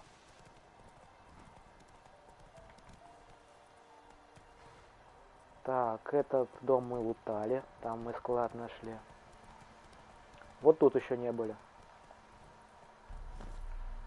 Вот. А, это курятник типа. Все понятно. Типа курятничка. И зайти в который нам нельзя. Зато залезть на него можно. Так. Поехали тогда на знак, который... Может, спрятанные сокровища. Волк, спасибо. Можно мне отъехать от вас? Ладно. Плотва, отпусти меня. Тупо с плотвы слезть не мог. Какой мне знак надо? Мне надо, например, на игне. 1, 2, 3, 4. Там пока один горит. Ага. Вот, то есть ты сейчас догоришь. И можно на Квене, в принципе. А еще один волк вылез. Квен, давай быстрее перезаряжайся. Там еще и пярочка. А можно, пожалуйста, поменьше противников.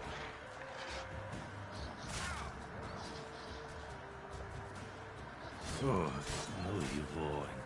Ну, в принципе, они быстро разваливаются, конечно. Но то, что они скачут, как не в себя, это...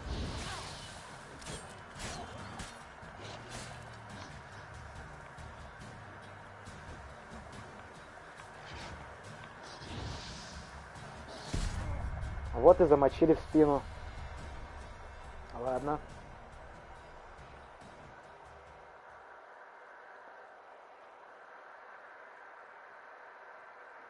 Ну вот честно не ожидал, что тут будет какое-то палаточное убежище.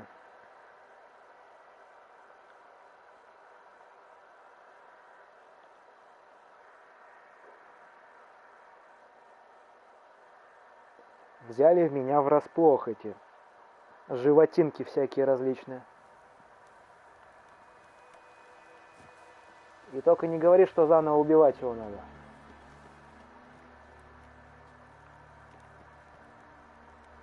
А нет, вроде просто он нас на самом, так сказать, верху заспавнил.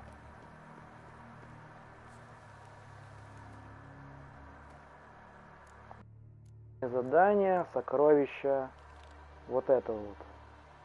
Обыскать развалины хотел я. И одновременно с этим поскакать вот сюда. Вот где-то вот здесь находится какой-то палаточный домик, точнее лагерь. Надо будет заглянуть в него. Может, что интересное это и найдем? Плотва. А где плотва? Так, Пошла. мы ехали налево. Вот тут повернули. И склада, да?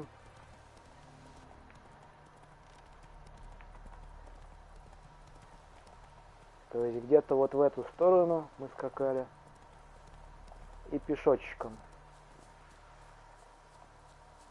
Да, вон он. Из-за крон деревьев его видно. Наложим на себя Квен тогда. Поставим тогда Игни. Так, улучшение на него есть. И вон целая куча волков.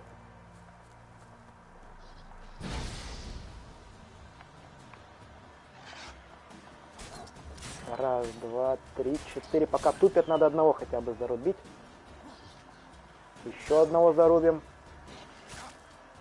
Не туда я хотел увернуться. Раз, два, три. Как-то урон по нему не особо проходит. Покончим с этим. А у нас по факту же получается стальное оружие, оно уже против зверей. Как я понял. Потому что серебряное на чудовище. А волки же не чудовища. Они так чисто это... обычные существа. По крайней мере, должны быть. Всякие цепи. Хлама и лута пока нацепляем. Вот тут видно еще один. Ну давай, последнего. Скотина. Ты убегаешь, что ли? Ты определись. Ни хрена себе Квен урона нанес. Так считай, все здоровье ему выбил.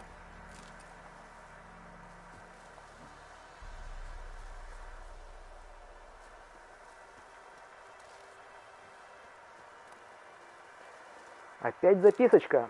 Малый рунный камень, меч из серебряного города. Пустая бутылка, чертеж охотничьих штанов и чертова гриба. Рецепт. Веревочная лестница. Давайте записку прочтем. Так, дела наши все лучше. Мы разбили лагерь в чаще леса, возле старой мельницы, и уже неплохо обустроились. Все жалуются на бедность, но если придавить, то из любого можно что-нибудь выжить. Там мешок зерна, здесь пару крон. Неплохой заработок. И работенка не пыльная, не то что в армии. Мы теперь все брюхо набить можем, а что до риска? Ну, лучше уж там, так, чем идти в атаку на нильфов под командой Наталиса. Ну, опять же, дезертиры, по-видимому. Ладно. Найдем мы когда-нибудь этих бедолаг, наверное. Еще одни чертежи или там какую-то книгу нашли. Сейчас точно скажут. Или там было какое-то улучшение рунное.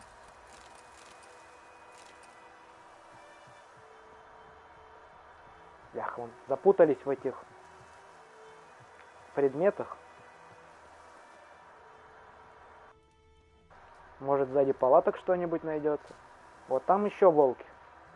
Вот я вот тупо так стаи эти эманации этих всплесков всех не должны появляться. Какая-то стая. Либо оленей, либо волков.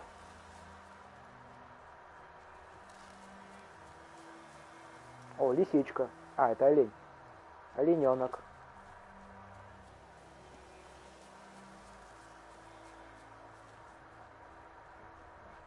Волков куча, наверное. Да. Все так и есть. Ну Сейчас что, одного паскуда? минимум. Опа-па. Укусили меня все-таки. Ну, вы можете, пожалуйста, не зажимать, ребят? Не зажимать. Мне, конечно, весело, раз одного атакуешь, двое укусят.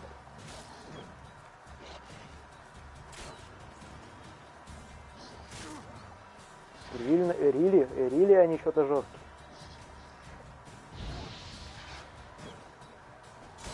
Так еще уклоняются.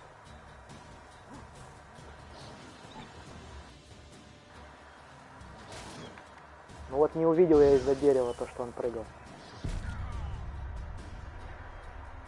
Ой, надо было сохраниться, наверное. Сейчас опять у кладбища кинет нехорошее сохранение. Последнее.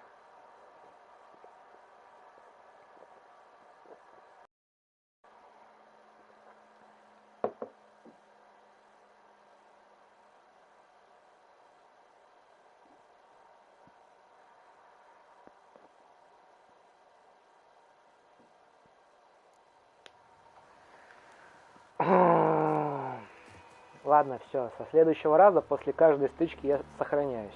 Все. Я зарек себе на слово, что не буду такие вещи забывать. И надо будет сохраняться.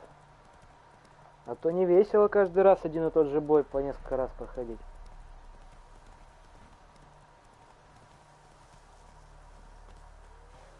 И ладно бы там какой-нибудь серьезный враг, но только противники просто меня этим количеством давят.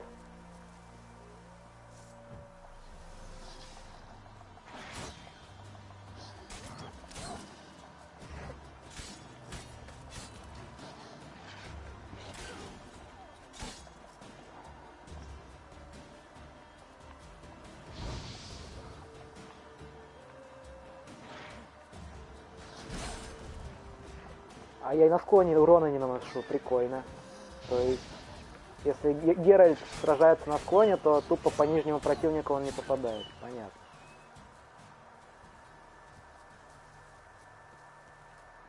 Ну вот еще 3 волчары тут. Ну погнали. Сейчас наложим на себя Квен. Возьмем Игни. И вот этих волчар затащим.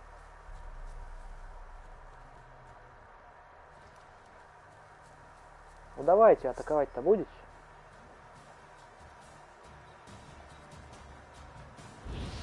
Так, по двоим дали. Ну вот как они вот так вот делают? Я хочу одного ударить, они уже в припрыжку прыгают на меня. Ну давайте. А, у них тут определенный агр, понял. Но можно это даже использовать.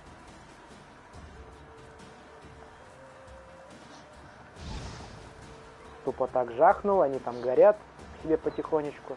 А ты с оставшимися сражаешься.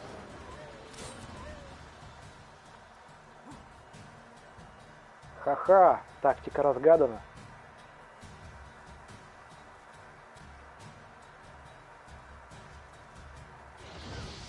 Так, -1. И тот куда-то убежал туда. А, вон он. Все, последний удар. И все, и сохраняемся. Я помню, надо сохраняться. Сохраняться это хорошо. Не сохраняться это плохо. А это что такое? А, это варк. Ну, типа, улучшенная версия волка, понятно.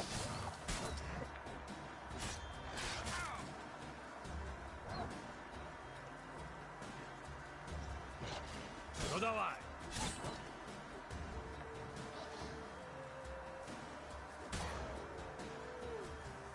Тут какие-то две стаи было прям собачье масло.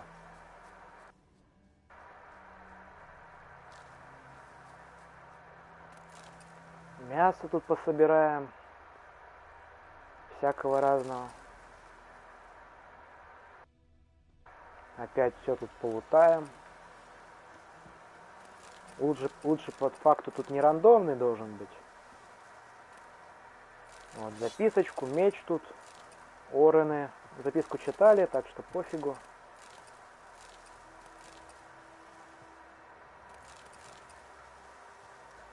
Все залутали. Тут вокруг ничего нету. И сохраняемся.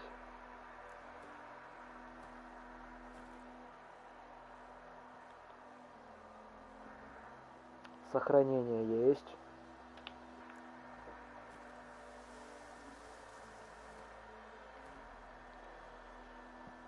Так, а мы все скачем, продолжаем скакать вот сюда.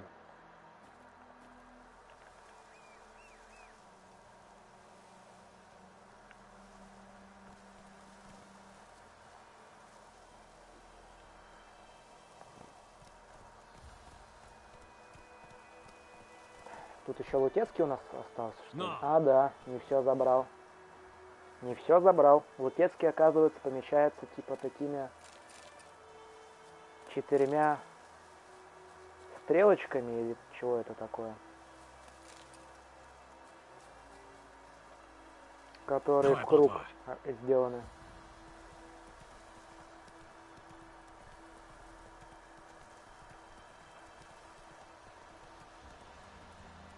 А не туда скачем, наоборот. Я по золотой цели скачу, а нам надо на зелененькую.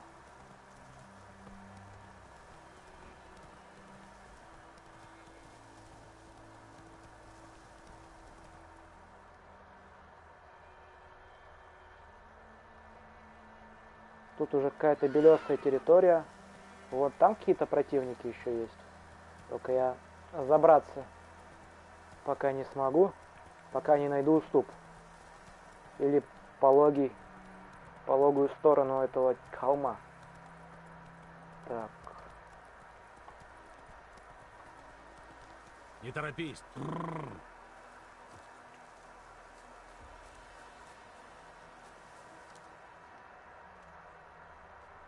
Противники вот они, да? И что тут страшного? А, бандиты. Бандиты. Я же ничего по... Лучники. Ага, тут у них есть лучник. Так и запишем. Так я на лагерь какой-то попал. Ага, противники могут еще и отбивать. Но это мы и так знаем. Но не очень практиковались в этом. Ну, пиздец тебе. Согласен. Там чел со щитом есть. Сейчас от лучника избавимся. Ух, добивание. Правда, кустом прикрылось.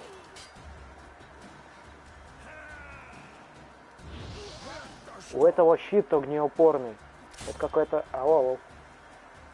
У него щит прикрывает. Ну, сколько мне еще ждать? Типа поэтому, если атакуем тяжелой атакой, смысл ему пофигу. А если арт взять? То есть... Ему опять же пофигу.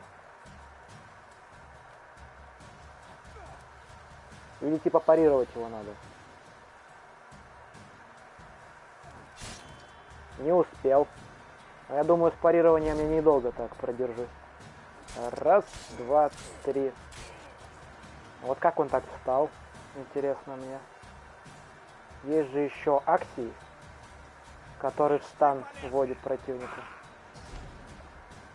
Да, все, надо просто акции использовать. А я заморачивался. Диверсификация. Прикольно.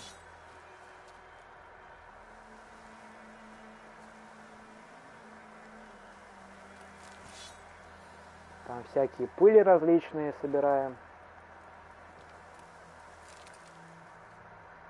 Орены.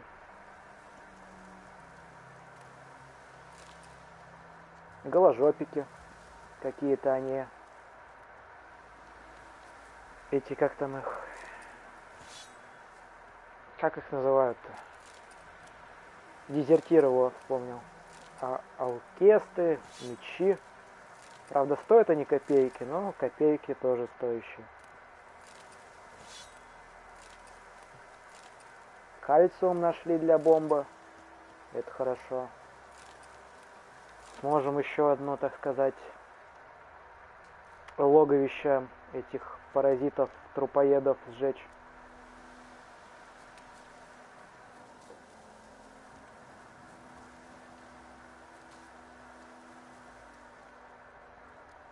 Сзади палатки ничего нету.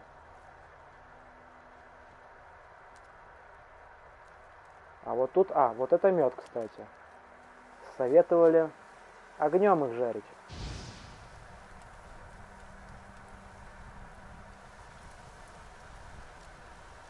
И вот оно так прогорает, и мы медок собираем. Понял. Так, па-па-па. Ну, пошли наверх, наверное. И тут еще куча всяких снежков. Мечей-то сколько. Лестницы веревочные. Шкуры. Бутылки. Руда. Нам все надо.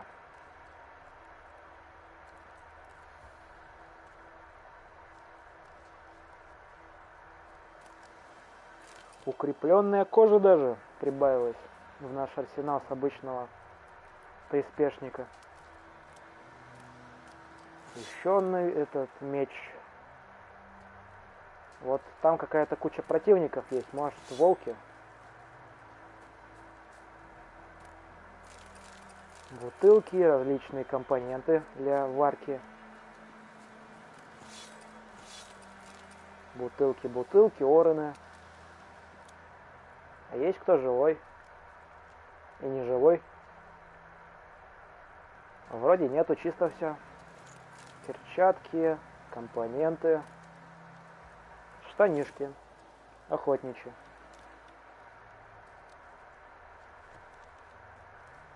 Стоит, наверное, палатку обойти, там, может, сзади опять же что-нибудь будет. Нет, как обычно.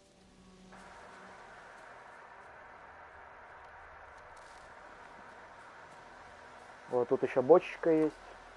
Лепестки генации. Вот не знаю, зачем этим ворам и дезертирам лепестки генации, но они ее хранят. Ё-моё, там что-то шумов много. Фиал серебряный, заварный чайник, меч серебряный. 5 оронов в сундуке. Ну ладно, тоже нормально. Кстати, у лидера или вожака группировки прикольное такое спальное место есть.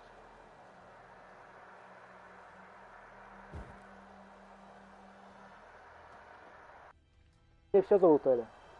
Что тут было? Может, даже записочку какую нашли. Надо посмотреть будет. Книги. Это мы читали. Это тоже все читали. Значит, в рюкзаке лежит, да?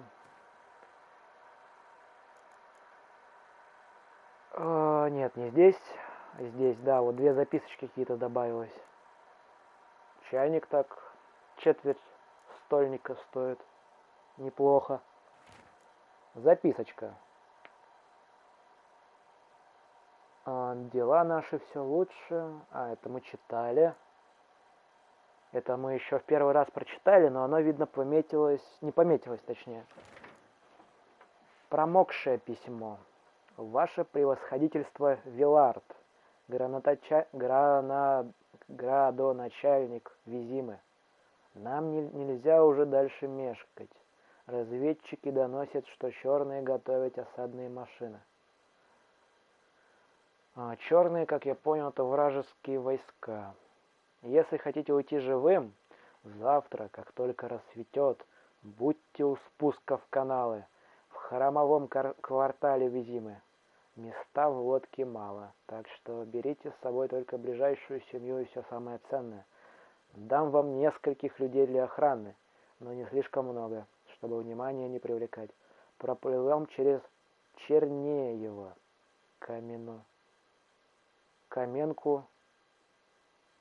Каменку. Белый сад. Углев. Там пересадят на лошадей. Янник Делен. О побеге никому не говорите, чтобы паники в городе не вызывать. Но это какое-то письмо с сокровищами, наверное. Или какое-то важное в плане какого-нибудь предмета, может. Или помощи кому-нибудь. Но Белый сад — это все про эту локацию, как я понял. Про Каменку я не знаю. Я не помню. Про Каменку не знаю. Вот это Белый сад. То есть... Я не вижу названий. Деревенек. А, вот это Белый сад, да. Вон там... Или все это Белый сад.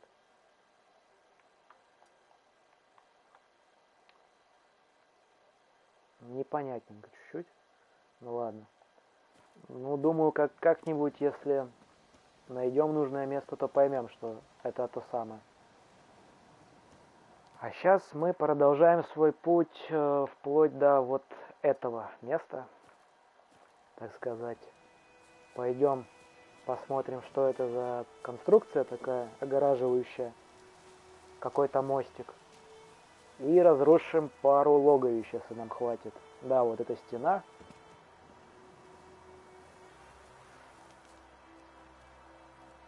С противниками, интересно? Есть кто живой? Нет никого живого. Ладно, понял. Так. Меня вечно бесит, что задание основное всегда включается. Я пока не хочу основное задание проходить. А мы полутаемся тут. Посмотрим, что можно найти. Сундуки. Ой, эти сундук и бочки взрывоопасные. Но я их взрывать вблизи только и как у нас название? Иг не могу, да. Так что это как-то не очень.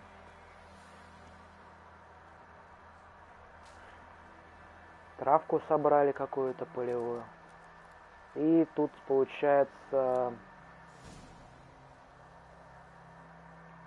И мы получили чертеж. Он нам повторяет. Это лагерь бандитов. Ага, был. Что-то пролагало, он нам новые места показывает. И старые вместе взятые.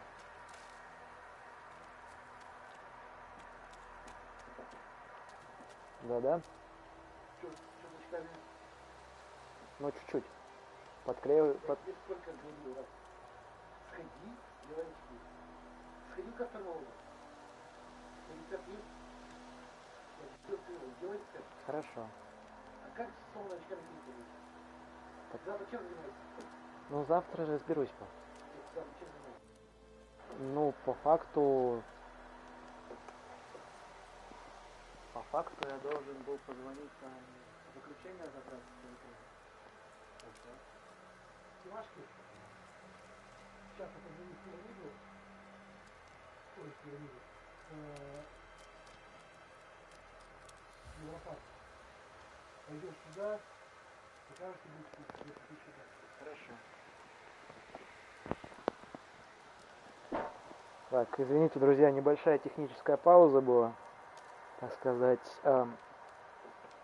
Надо пойти обновить свои вторые глаза, а то первые чуть-чуть надломались.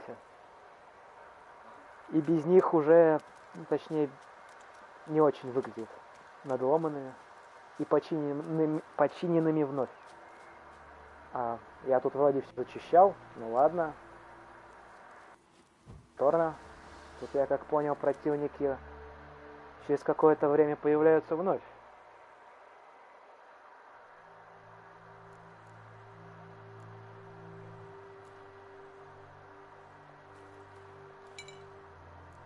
Маслица используем. Так, Квен. А ты меч Покажи, рисовать что хочешь? умеешь. Нет? Раз, два, три, четыре. Раз.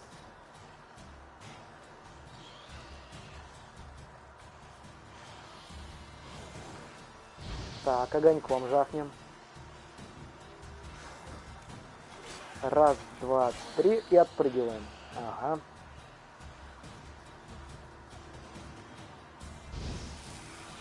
О, горит. Поэтому пока на этого переключимся. Только надо отойти. А, да, вот так вот.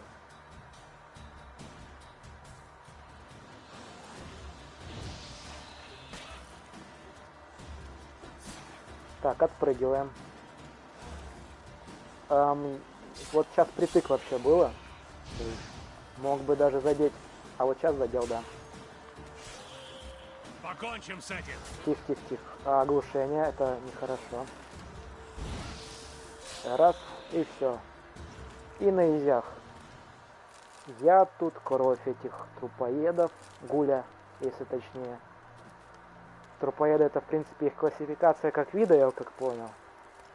А гули — это именно название этого вида, этого подкатегории. Магия — это место силы. Да. Да, тут вот это. Гнездо гулей, надо его уничтожить.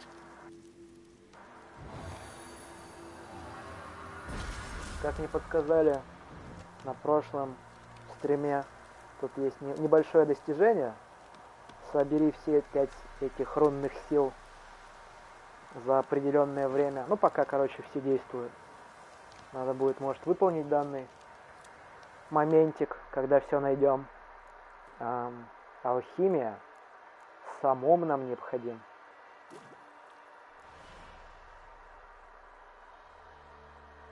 При взрыве испускает ядовитое облако. Ага, так и запишем.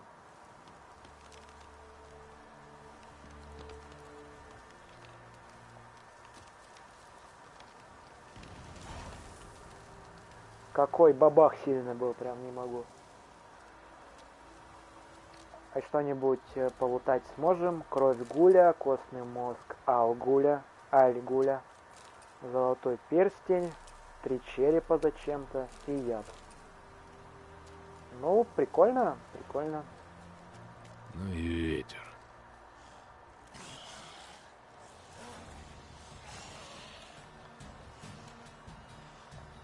А чё это вот это появились? Ай-яй-яй. Я же вроде всех зачистил.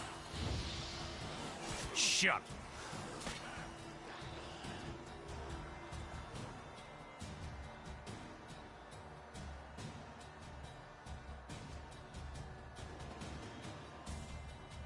А, кстати, у меня сейчас комментарии пролагали тут. Только сейчас добавились. Я, конечно, видел, что кто-то что-то писал, но в чате что-то не отображалось. Вот сейчас все прочитаем, посмотрим. Да, лепесточки они там, может, они в тазике там купались. Черные — это не в гарце. Ага. Черные — это не в гарце. Понял. Это захватчики типа, да? Ага. Ну, я убирал, в принципе, вот, смотри.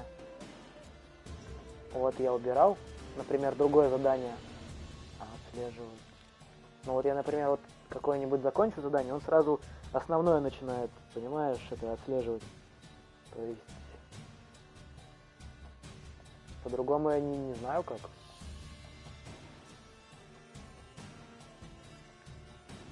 Или типа на треугольник нажимаешь, и он не отслеживается больше.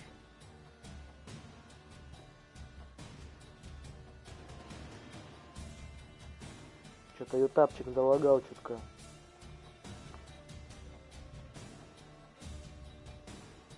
И не отображал.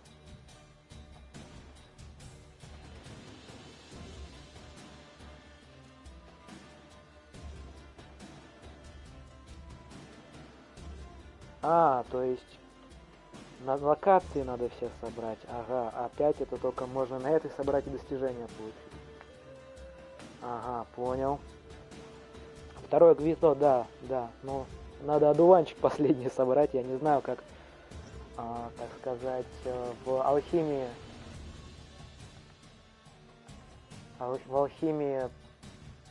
очень Нужен одуванчик в бомбе.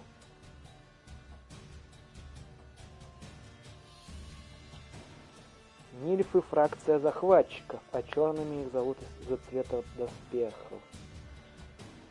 Ага. Ага. А, со скольки можно? Какие можно пройти? Это в Европарк, да? Я вот так.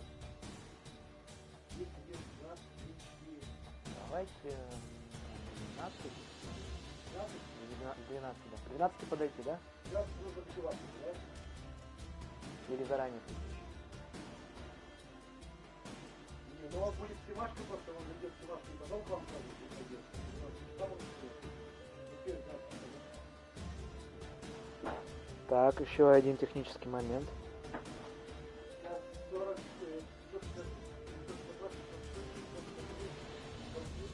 14. так, 962, 663, 14, 70. Все верно.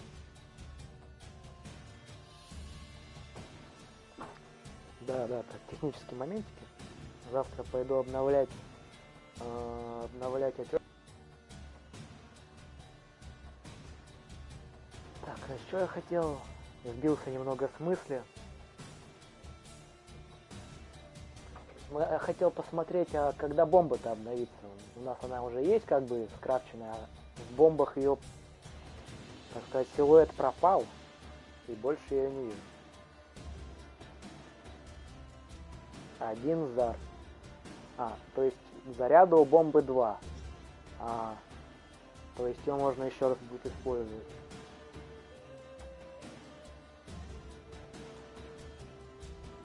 Понял.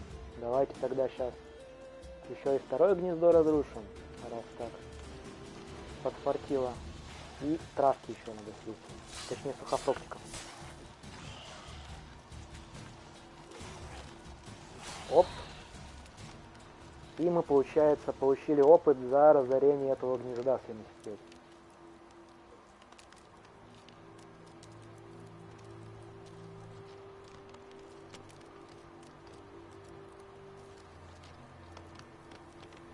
Вот честное слово, опять. Вот мне уведомление приходит на экране, что кто-то пишет в чатисе, а ютубик игнорирует данный метод.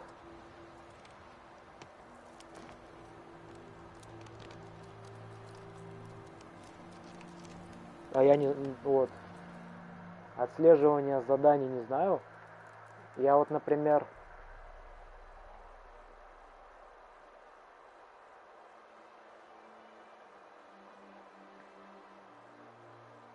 С телефона открыл, да, чатис. А то я же играю на консоли. И на мониторе. И единственным моментиком высвечивания чата будет где-то... Ну, типа, чат будет справа по экрану, у вас и у меня, соответственно. И угол обзора всей игры уменьшится где-то, ну, на треть, на четверть, точнее. Вот. И для лучшей, так сказать, работы с чатом я открываю с телефона. Есть, конечно, ноутбук. На ноутбуке неудобно. Но может попробовать стоит.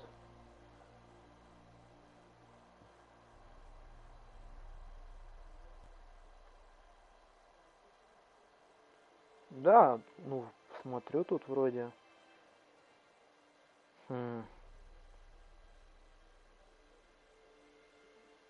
Вроде сейчас все хорошо. То есть в прямом эфире пишут. Вроде все нормально.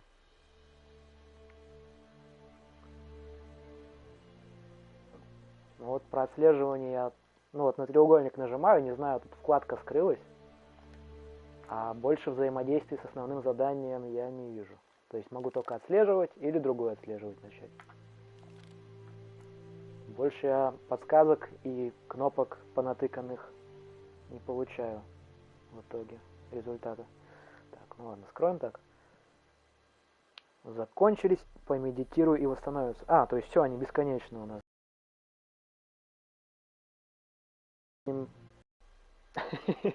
Завалить Грифона всегда вариант. А то есть тут со всеми алхимическими предметами, как я понял, тогда будет, да? Типа я зелье какое-нибудь на стойкость скрафтил, и оно всегда по факту будет у нас.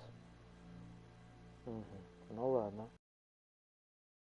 Или это только, опять же, на бомбы и на масла распространяется. О, здорово, Лот, здорово. Мы тут потихонечку проходим. На все. Отлично. А то моя внутренняя жабка за каждую бы трату ресурсов меня бы не хвалила. Масла, да, да.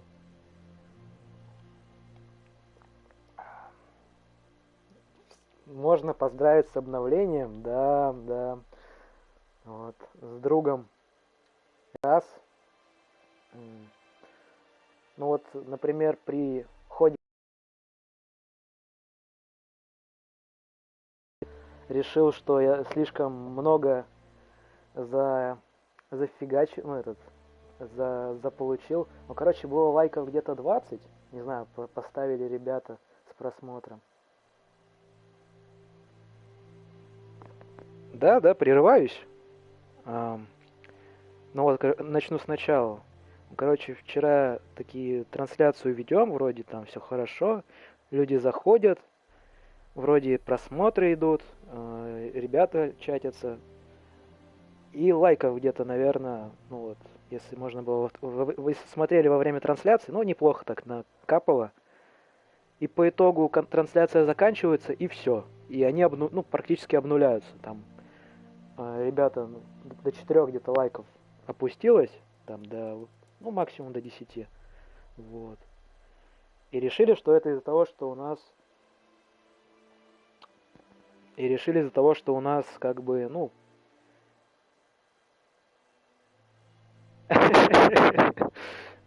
ну. Вот. И решили, так сказать, более авторским сделать канал. Там чуть-чуть позже добавим значок. Шапку у нас уже добавил мой хороший модератор. Сам ее и от отделов значочек, ой, не значок, а получается не ник профиля, а аватарка, да, профиля вот тоже в одном стиле сделали. Ну и потом будете называть меня чуть.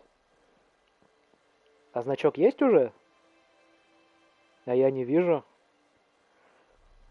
Сейчас посмотрим. Ну, по крайней мере, на телефоне я не вижу значка. Надо будет, наверное, с другого устройства зайти. Или после стрима, типа, он обновится. Вот.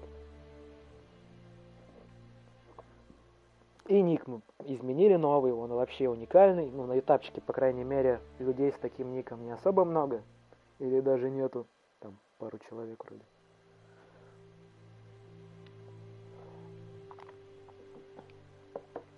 Ник мы подбирали, так сказать, очень основательно. В течение нескольких пары часиков. Отсюда Вариантов изливается кучу магия. просмотрели, но пришли к единому мнению. Вот чуть попозже. Не буду спойлерить. Зацените. Так, давайте тогда, пока и заряды раз есть, пойдем второе место зачистим.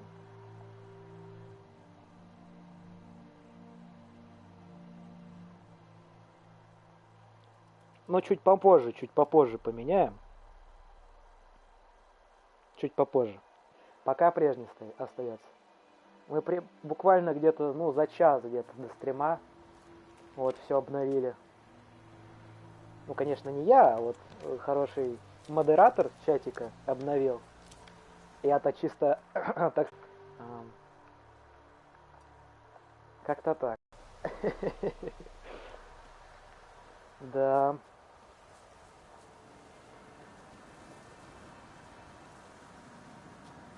Так, где-то здесь было это место.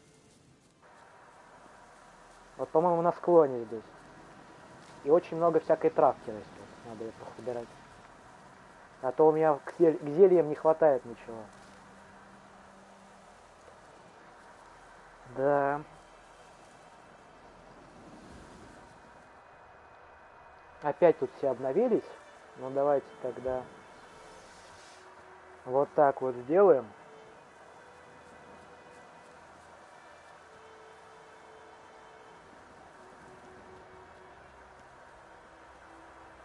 Как помню, тут очень маленький агр у них, так что надо быть аккуратнее. Ну ты, может, повернешься к нему, почему ты к нему спиной стоишь.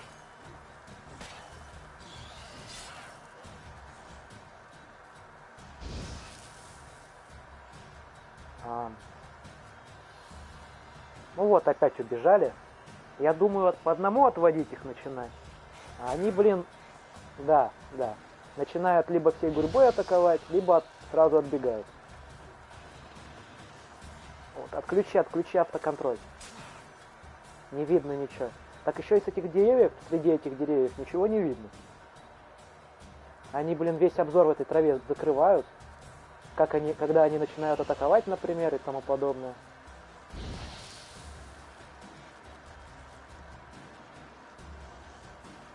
Раз.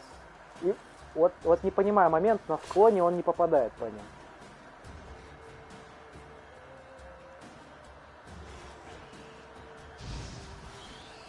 О, загорелся. Так, они начинают кружить. Кружить это плохо. Зажгем парочку. Не любишь Не, хорош, все. Квен сейчас используем, а то урона неохота получать. Так, что там? Не, новый ник чуть потом запилим. У меня этот уже был, так сказать, я его придумал, ну вот просто, знаете, еще в школе, наверное, любил изучение географии, ну и, соответственно, истории. Вот. И с учителем географии так сложились хорошо отношения, что я с ним там, ну и с остальными ребятами, что я ездил там на соревнования различные. И вот когда, наверное, я вот придумал на Твиче вообще, на Твич этот ник я придумал, вот в голове у меня заиграло, что мне больше всего нравится. Ну, давайте возьмем книги. Ладно, книжных персонажей я, конечно, ну, подумал, каких не зашло. Подумал со стороны географии.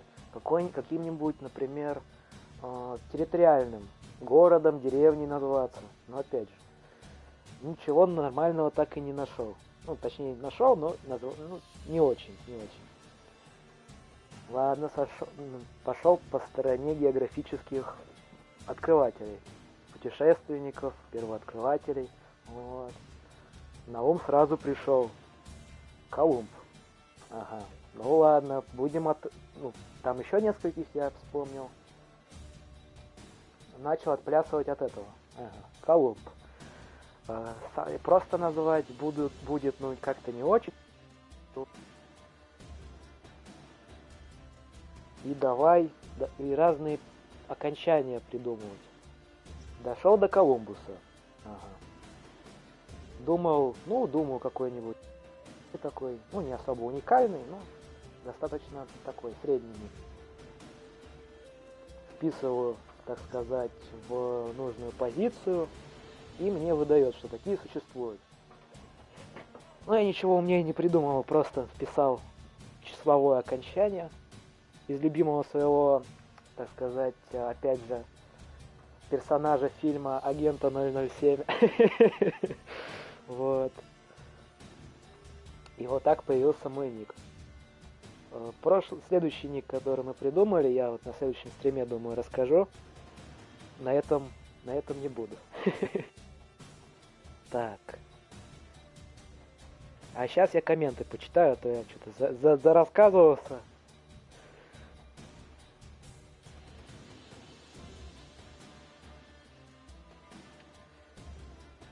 Слышно меня нормально было там? Все слышно? А то что-то я очень яро рассказывал. Может там какие-нибудь просадки были. Спасибо вот за пожелания, спасибо большое. Спасибо. Будем, так сказать, потихонечку развиваться вместе с ребятами. вместе с компанией, которая, так сказать, соблаговолит поприсутствовать на... Все хорошо, спасибо, парни. Да, спасибо. Так сказать, посодействовать.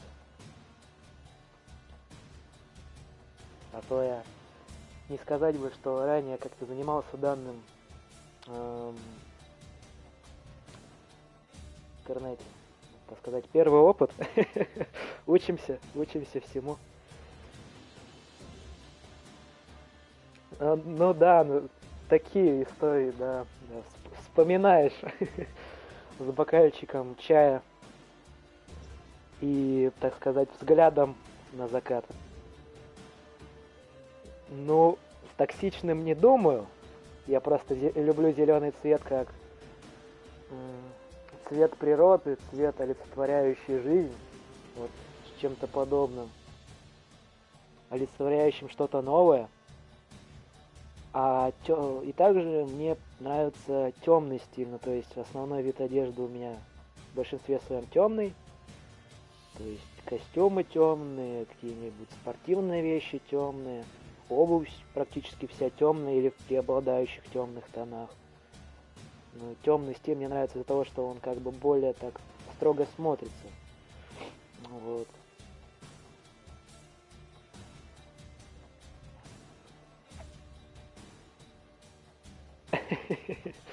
Да. Тот самый с основания парень, так сказать,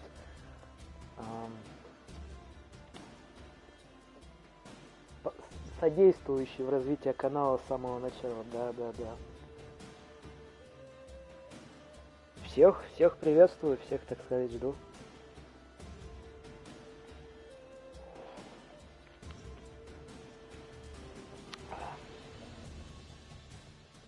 Вместе с сестрой придумывали. Семейные, так сказать, посиделки — это хорошо на такие темы. Лот X — это какая-то марка чего-то или просто было? Потому что на что-то похожее, на какую-то марку или какой-то определенный вид какой-то, ну, не знаю, продукции, но просто чего-то. Ага. Ну, лот основанием, неплохо. Генератор рандомных имен? Ну, так сказать, неплохо. Очень даже креативненько. У меня ник, наверное... Я очень люблю вид продукции из еды. Картофель. Вот просто обожаю его. Наверное, пока проживал в Москве, употреблял его в очень непомерных количествах. Конечно, не очень хорошо. И вот любимым моим заведением была крошка-картошка. Она, конечно, в данный момент очень дорогая стала. Ну и нет ее на моей, так сказать, территориальной зоне обитания. Убрали. Но раньше она была очень вкусная. С наполнением разным берешь. Очень хорошо. Зеленый цвет, да. Хороший цвет.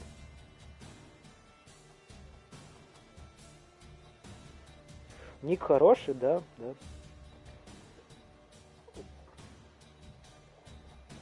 А вообще ник твой произносится полностью или можно просто лот вон, например? Ну, точнее лот, а нет лот вон.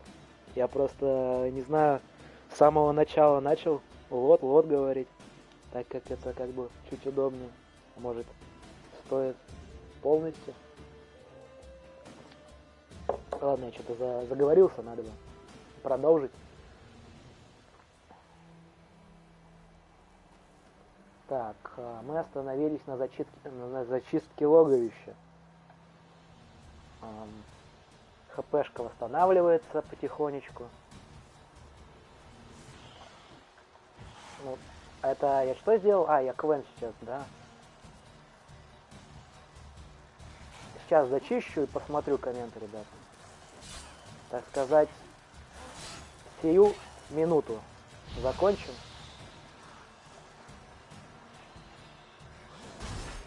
Вот избили клан. Быстро очень.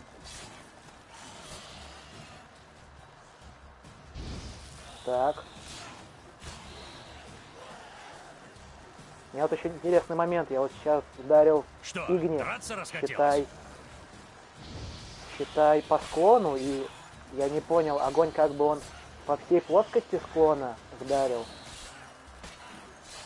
Или он чисто как бы по плоскости вперед пошел? Вот сейчас не понял. Он как бы... А, по склону, то есть он обволакивает склон, понял.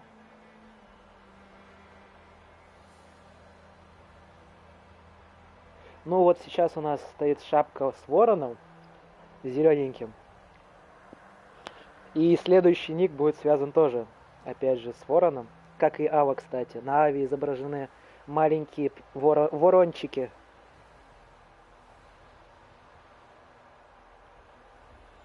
Ух, на час свет обрубили. Мощно.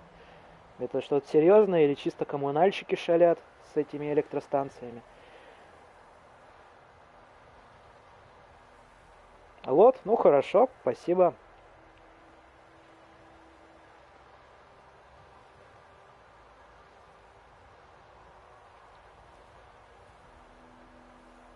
А, понял. Лот, хорошо звучит.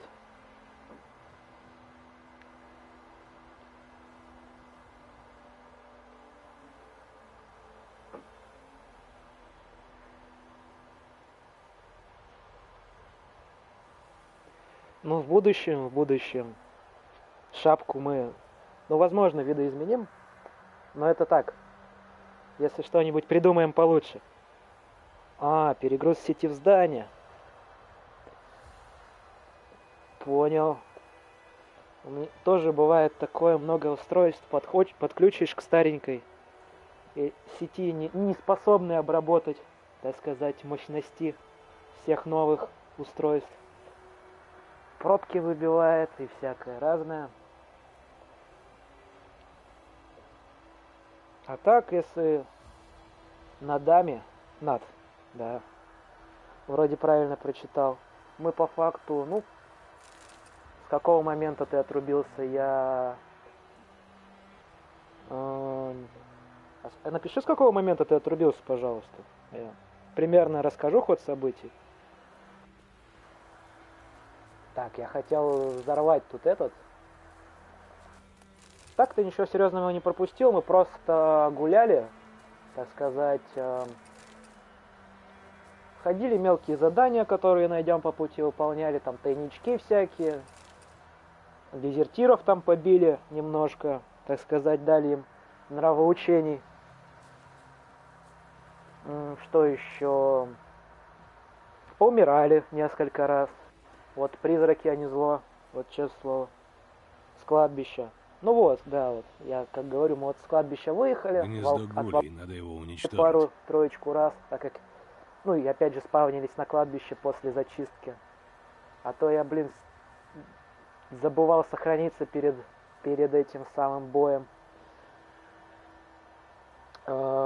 Побили дезертирский лагерь, да, так сказать, дали им по зубаточке. Что еще? Вот, приехали тут у мостика, который, ну, точнее, у заградительной стены есть мост. Вот, к нему подъехали, открыли, сделали бомбы. Мне ребята объяснили, как они работают, что они типа восполняются там со временем и все подобное.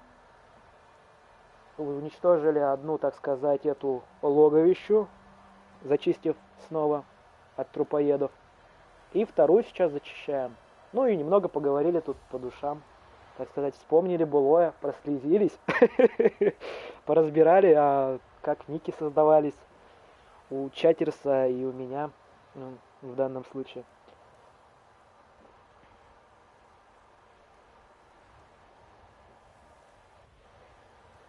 Нравится заниматься оформлением канала, но мало и очень опыта работы. Ну, честно говоря, я вообще за это не шарю. У меня как бы вот есть вот мой хороший модератор, он такой, этот канал, я такой, Прикинулся хлебушком, такой понял, что в данный момент я как бы, ну, не особо понимаю. Он мне объяснил там, предложил разные варианты. И, так сказать, совместными решениями тут придумали стиль определенный. Так сказать, что нравится мне, что нравится ему. Так вот.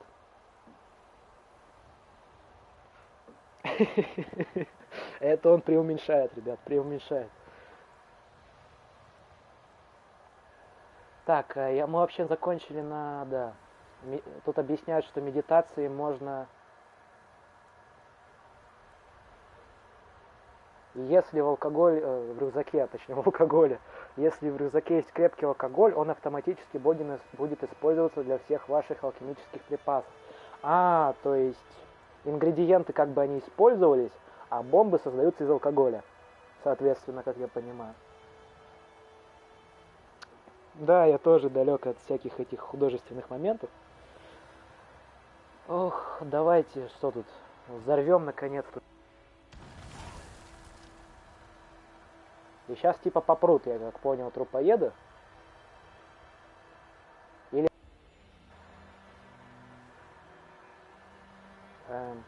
ну ладно. Кровь, костный мозг, золотой перстень опять попался. И коготь чудовищ. Вроде ничего интересного не выпало. Новые смайлики добавили в ютубе. Ты имеешь в виду какие-то определенные для каждого канала или какие-то общие? Я потому что не особо за них шарю. Ну, как и в принципе по всякому разному. Сколько мы это логовище зачищали? Минут 20-30. Надо, кстати, убрать эти значки. Ну, или оставить. Застрять в нем можно. Ё-моё. Вот это я понимаю.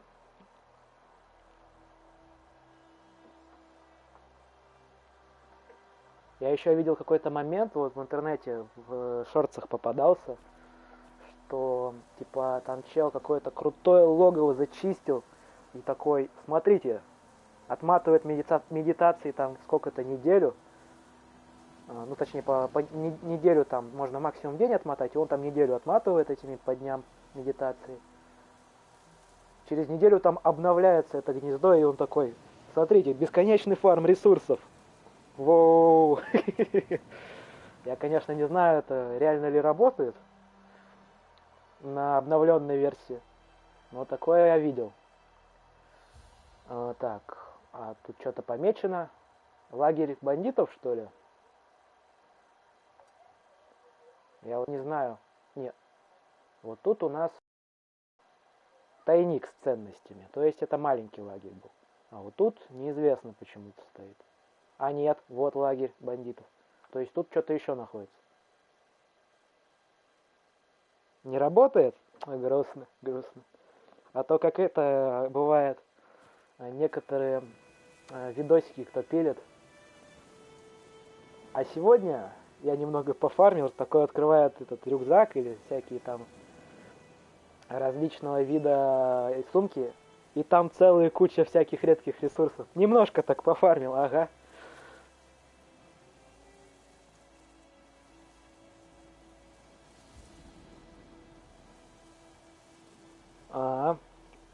Понял тебя, вот. Ну, желаю тебе в этом начинании, так сказать, всего самого наилучшего. Так сказать, для себя не жалко. Времени потраченного как минимум. Тут какой-то обрыв сразу. Быстрей. И домик. Мы были, кстати, тут дезертиры были. Блин, в деревьях неудобно скакать, это прям жесть. Но!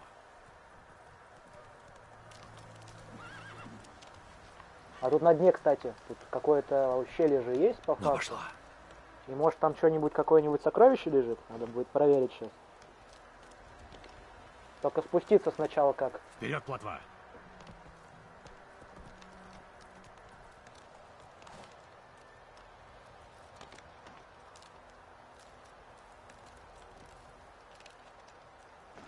Пошла! Тара-та-тара-тара-та. Так, спуститься тут Но. как можно? Посмотреть сейчас по краечку.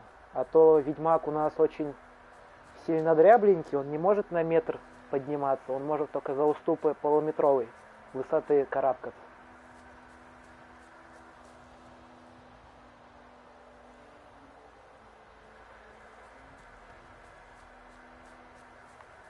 Так.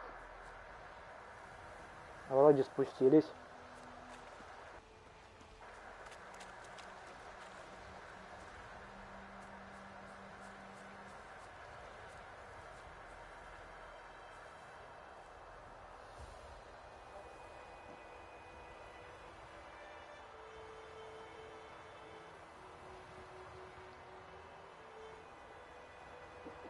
Темный Соник, ну довольно-таки неплохо. Завтра в 12 часов тебя ждут. Хорошо. Там будет офтальмолог, она проверит зрение. Опять по картинке, типа, тыкай, говори, или там аппарат у них есть? Нет, просто тебе дали обычный личный видишь. А, хорошо. Ну, и сделают это. А право тебе ты должен выбрать. Право выбирать такую же. Ну, если ничего не выберешь, позвони мне, тогда пойдешь туда наверное. Ты имеешь в виду из хороших вариантов данного вида оправ? Да. Хорошо. Если там ничего такого ничего не понравится тебе такого же плана, пойдешь туда наверное. Она позвонит, То есть- там типа подобрать. А, у них такое же заведение, да, в Титанарене? Говорили точно такое же заведение, только тебе зрение проверить там, если ничего не подберешь, пойдешь туда наверное. Но рецепт мне выдадут на руки, да? Ну, они мне выдадут, они тебе там по компьютеру дадут, там же, А, там же по моему номеру телефона тебе этот, по твоему номеру сообщение придет? какое-то сообщение. Короче, рецепт будет в компьютере, вот что. Ладно, хорошо, я понял тебя. Деньги ты переводишь. Спасибо. Там вот этот пакет акций, который мы там покупали, что я покупал, что ну, как, 3000 рублей стоит. Ага. Так, опять технический моментик был. До сих пор тут выбираем, так сказать, очечки. А я так, я на чем-то остановился. Ну, темный Соник, это ну, довольно-таки прикольно. Там же был какой-то в мультфильме даже персонаж темного цвета, по-моему. Да, ты чуть-чуть, наверное, пропустил как раз за этот час. Да, я собирался прикупить себе очки, а то оправа, точнее, одна из них надломалась. Я кое-как подручными средствами. И главное, это было дело утром. Да, по делам мне надо было срочно идти. Я его склеил, ну, более-менее держится там в несколько слоев. И собирался к офтальмологу записаться. Ну, точнее, я у него был, но мне там по другому делу заходил к нему. И он рецепт мне, к сожалению, не выдал. Но сказал, какой у меня минус. Да. И вот завтра пойду, офтальмолог как раз будет, оправу, так сказать, приобрету. И в ближайшее время с новыми очками.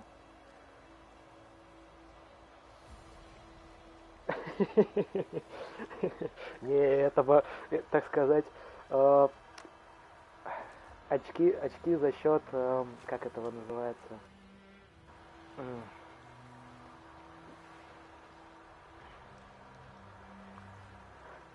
Забыл, как называется.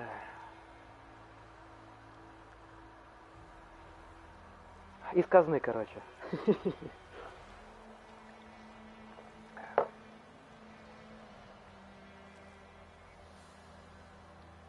А так у меня, так сказать, наметки уже на наушничке есть.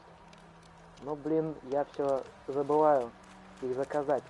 Я вообще люблю предметы заказывать, как бы оно ни было трубка.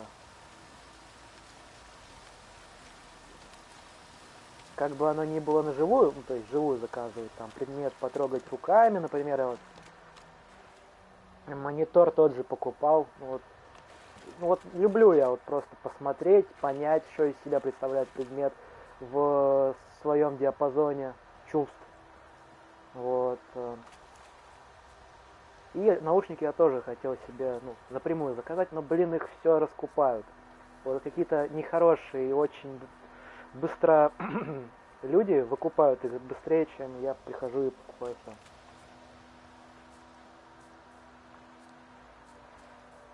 Где я тут залезал? Или я не залезу там уже больше?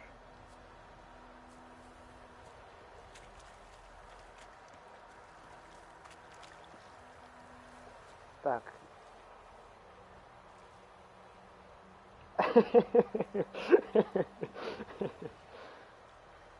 Нет, ты что? У нас тут как минимум еще задание. Нет, мне не надо собирать. Не хочу я по заданию идти собирать гвинт. Мы пошли по заданию собирать школу змеи. Чертежи. Я, кстати, и не понял, зачем я спускался туда. Там всего-то 2 предмета было, из которых только какой-то рунный камень был максимум этот актуальный. Фигню какую-то там положили. Я думал, сундук, по крайней мере, будет.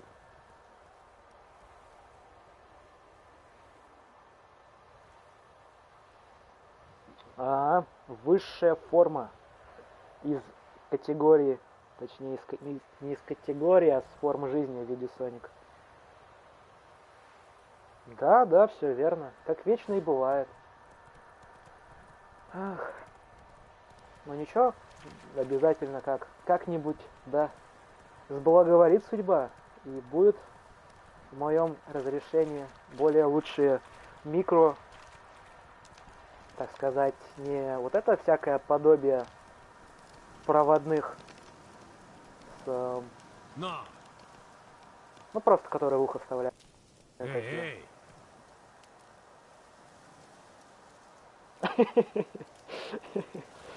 Да, все так. Они как будто, ну, судьба, точнее, как будто, блин, смеется.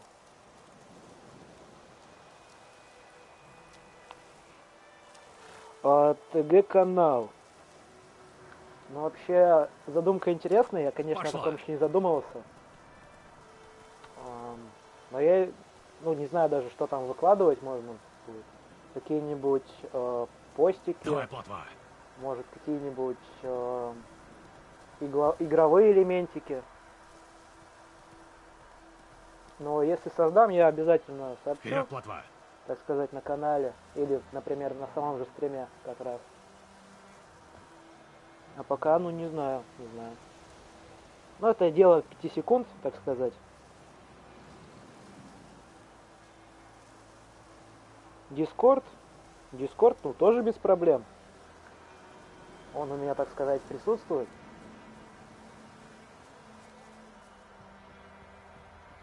Так сказать, и то есть. Я обязательно, так сказать, предупрежу. Тут, кстати, вон тоже какие-то есть. А тут зайцев можно, кстати, ловить? Не подскажете?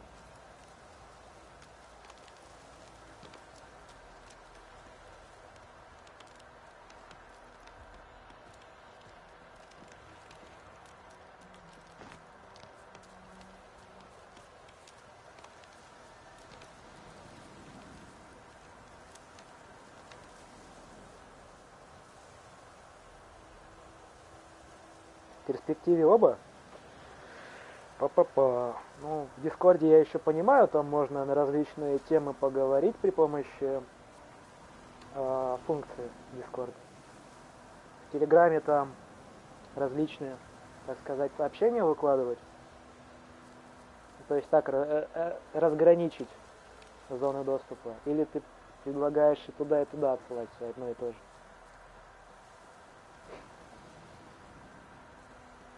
Вообще опять спустился, нифига нету.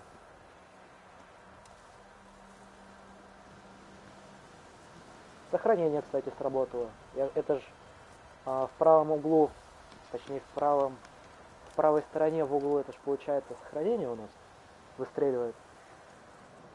Оленя можно. Так, а вопрос меткости. Да, понял. Ну, арбалета пока нам не выдали. Там по сюжету, как я понял, дальше будет.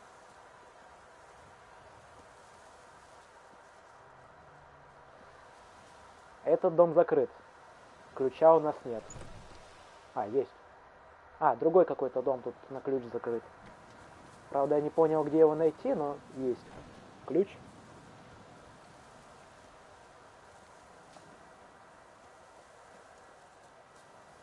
Я прям целые стаи из штук где-нибудь 10-15 оленей видел.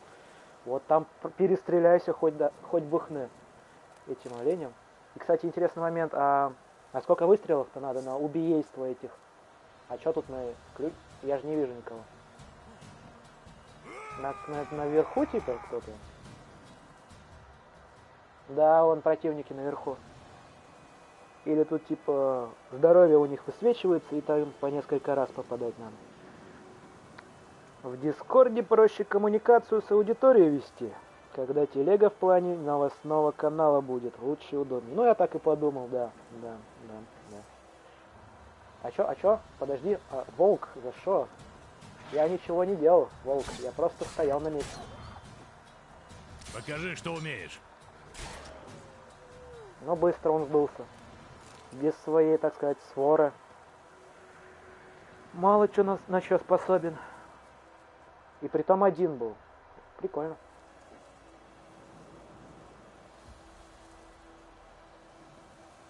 Третий сезон. А там какой-то стиль преобладает в, так сказать, в каждом сезоне, или просто циферка меняется?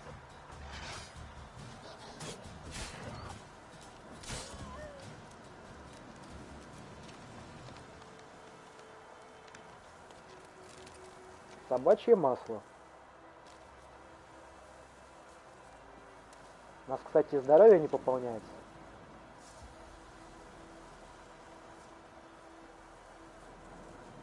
Так. Вот теперь надо понять, как подняться на данную... О, там чел стоит.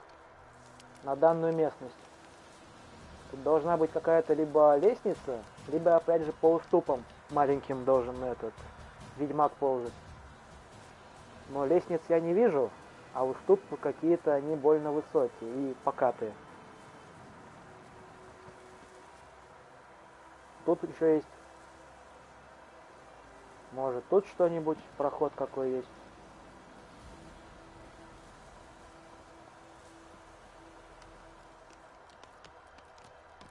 А, мы тут были. Все, это я туплю. Это я максимально туплю, мы тут уже опускались.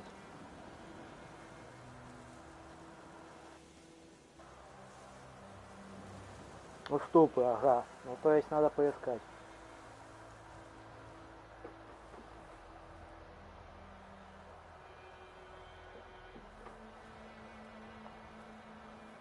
Так, а что я хотел? Я хотел посмотреть.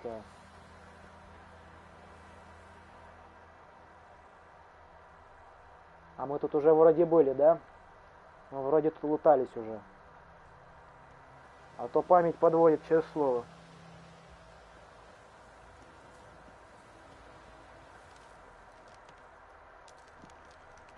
Может, под мостом что есть? О, что-то есть. Сундук. 12 тебе... 12 оронов. Ну, неплохо. Правда, их потом в валюту перевести надо, основную будет.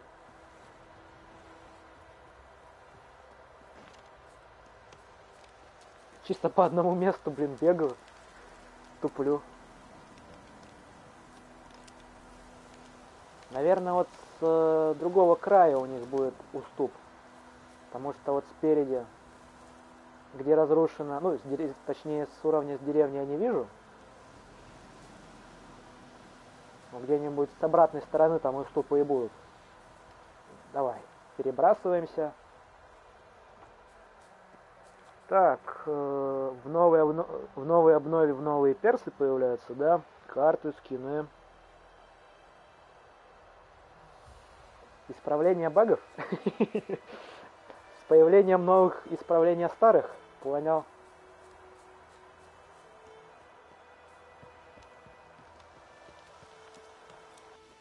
Как-то пытался честно играть в Apex.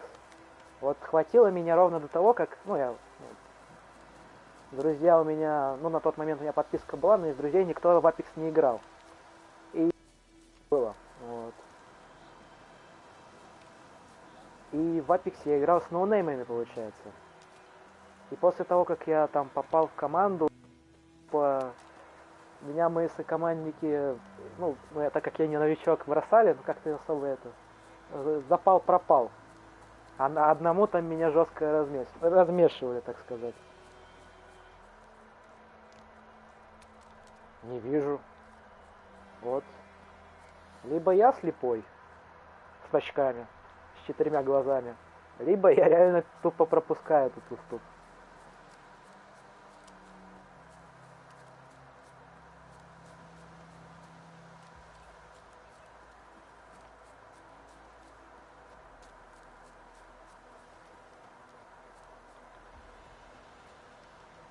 Но тупо тут он не залезет.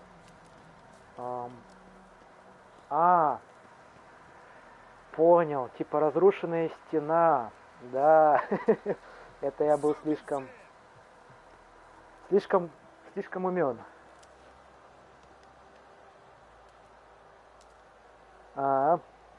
Понял. Ну, я никаких в телеграм-сообщества не вступал. Просто так для себя решил пару каточек сыграть. А он тут залезет? Вообще, ну как бы... Он подцепляется, то есть, да, на прыжках. Но такое чувство в первый раз было, что упадет. Стальной меч. Дезертир. 1, 2, 3, 4. То есть упасть мы ему дасть не можем. Ну, то есть он по факту сколько просто мне еще тупо ждать? упирается в стену. Ага. Ну, подожжем вас чуть-чуть. Ну, пиздец тебе. Спасибо за данный комментарий, но мне было бы хорошо и без него. Нехорошо. А этот чел блокировать умеет, я не понял. То есть с топорами блокировать нельзя, так как они по факту, ну, что тут, оголенной частью рукоятки блокируешь. А ему, значит, можно. Лучник? Я отвлекся на чате. А этот нехороший чел просто взял и в спину настреливать начал. Вот он. Так ему и надо. Шнурок. На нем бы его и повесил.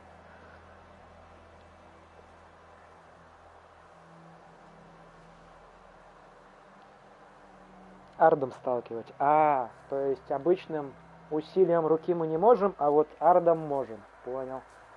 Так сказать, телекинетика во всей красе. И мы что-то тут должны найти. Они ж на этом уступе еще и жили. Бедняги. Без крыши над головой. Так и просматривали всю территорию. Молодцы какие. Вот какая-то лоза есть интересная.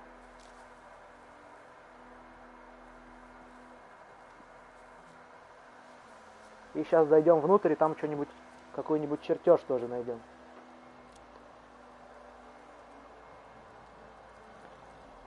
ТГ-канал есть по этой тематике, но люди какие-то токсичные и некомфортные. Ну, в принципе, как и некоторые, да, есть такие. Вроде вопрос задавал иногда, норм. Иногда фигню говорит. Ну в ТГ ты имеешь в виду, да? Если не то пишешь, то все, может тебя пассивно забулит. Какой ужас.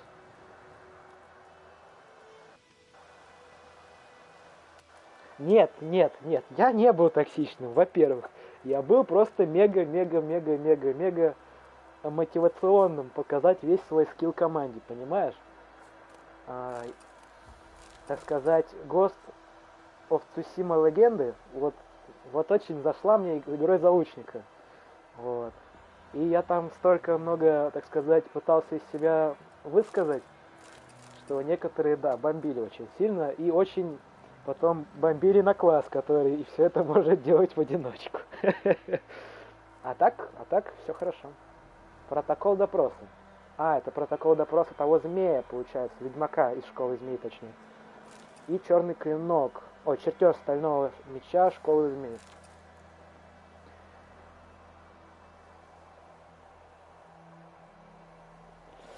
Да-да, у всего есть обратная сторона монеты. Все так.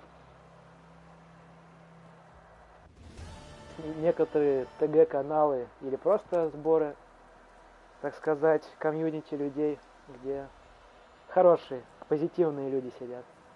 А есть там, где большей части такие. Ну, не знаю, про токсичность я, конечно, не слышал, но я просто ответил на этот комментарий совместимо. Ну, все хорошо, все прошло давным-давно. Мы не сыграем в данную пока что. И как минимум, пока нам все это не разлочат, или не появятся прекрасные денежки на все вот эту вот прекрасную подписоту и все такое. А так, может, потом, когда-нибудь мы, так сказать, начнем проходить Ghost of Tsushima, обычную версию. Это у меня она вся пройдена? А, нет. Но ее, конечно, можно перепройти, но без кооператив режима она не такая веселая. Вот, Ghost of Tsushima я там чуть-чуть начал, так сказать, тоже на максимальной сложности. Там, буквально до конца первой локации прошел, а их там 4. Вот. Так что можно будет пройти. Да, Призрак Цусимы легенды. Цусимы, да.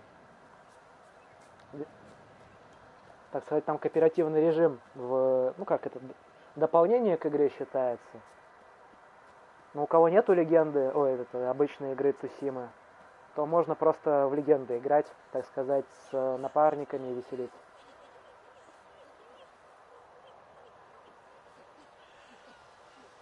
Призрак Цусима, да, так сказать, игра присутствует. Главное потом пройти. Там было какое-то сообщение, я его что-то пока проморгал. Давайте почитаем. Тут протокол допроса. Место крепость Амавета. Присутствует баронет Игнаций, да. Это буква не И, и кратко точнее, а И. Варье, Смешаль, Андреас Блюме. Какие-то французы. Челядины, баронета Варье, Комор, Смагор и Пемпин. Хорошие ребят. Подозреваемый Колгрим, ведьмак из школы змеи. Ведьмак Колгрим обвиняется в похищении Витька, сына Павла, бортника из деревни Белый Сад. К нему применима мера предварительного ареста. В ходе обыска у него найден чертеж стального меча. Предполагается, что он мог использовать свой меч для устрашения, да, а возможно и убийства похищенного мальчика. Допускается, что обвиняемый может располагать и иными подобного типа чертежами, необходимыми для создания смертоносных предметов, однако же таковыми при нем до сих пор не найдено. По желанию баронета Верье, ведьмак будет подвергнут допросу с пристрастием. Он бы там всех перерезал, не знаю, чего тупил. Допрос с применением пыток будет проведен тотчас же после прибытия опытного палача. Вот они, сволочи. Продолжение Крайзиса. Вообще, у меня диск как бы трилогия Крайзиса. Я записал пробную версию первого, то есть ремастера первого Крайзиса. Да, собирался его допройти, и если все, то, так сказать, и остальные две части пройти. Так сказать, не залпом, конечно, с перерывами, но пройти. Сердитые заметки. И за каким дьяволом должен я идти на смерть? Ради Тимерии? Папка погиб за нее, 3 брата погиб. Что? Даже приличных похорон не заслужили. Папка всегда говорил, что мудрец учится на чужих ошибках. Так вот, я учусь на его ошибках. Но Вместо того, чтобы подыхать за Тимерию, буду лучше грабить тех, кто убивал наших. Мы, кстати, лагерем в отличном месте, посреди леса, близ старой мельницы. Теперь вот готовимся к первому дельцу. Ага. Ну, так сказать, помешали ребяткам удачно пожить. Дезертирствовать, ну, не очень хорошо. Конечно, даже из-за таких причин. Можно было бы, конечно, и по-спокойному пожить жизнь, но решили своевременно. А вообще, если зайти, у меня есть прохождение игры Titanfall, там у меня в трансляциях, ну точнее видео 3 первой части, так как я их записывал на Твиче и выкладывал на Twitch, на YouTube видео. И последняя часть прохождения, 4-я, вот не даст соврать, проходил на Ютубе. Вот, так сказать, первый стримецкий на Ютубе провел. И там в комментариях я писал, точно все игры не помню, но там я большую часть их написал, что можно пройти.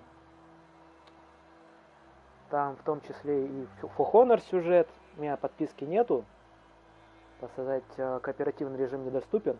For Honor неплохой такой сюжетец, ну на стримов 3-4, может хватит его, может даже на меньше, там смотря как стримить. Вот. Что еще невозможно? Только у Перекрестка можно. Ага. Ну ладно, мы пешочком дойдем. Вот, что, For Honor там есть игрулька. Потом игры сюжетные, опять же, Ghost of Tsushima. Заново ее начнем. У меня, конечно, видео есть, там какие-то задания, где я проходил, но опять же молча и без какого-то определенного этапности какой-то. Вот. Вперед, плотва! Что там еще у меня есть? Пока скачем расскажу.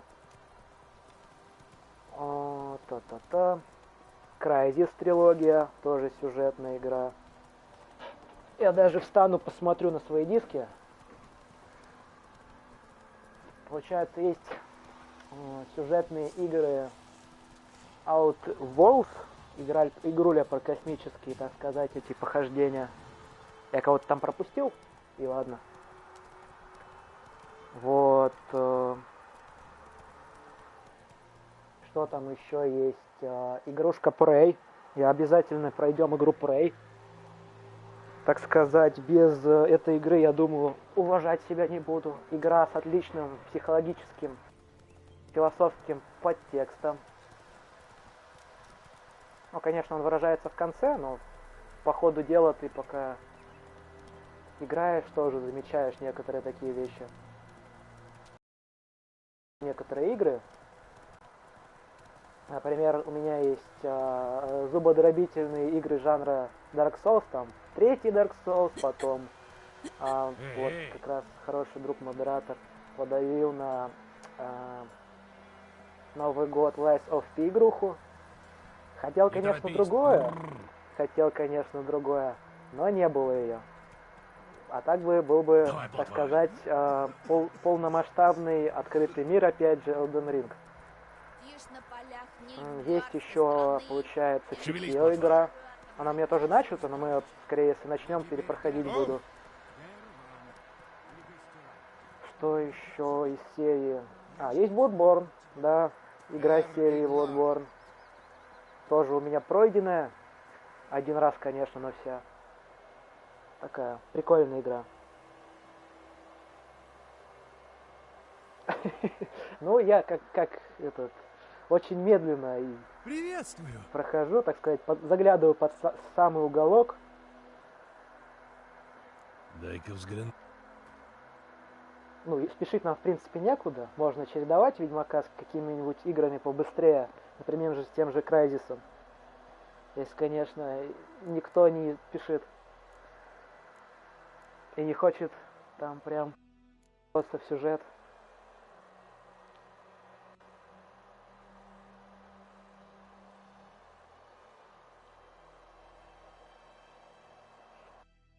Так, ага. Ну, я пока, понимаешь, я народ пока интересую тем, что у меня есть. тем, что у тебя есть, мы рассмотрим папочки, так сказать, пройти невозможно, и как бы это было бы на самом деле. Вот все, не хотел я говорить этого. Вот не хотел, честное слово, не хотел упоминать все псуе игры жанра Dark Souls. Не хотел.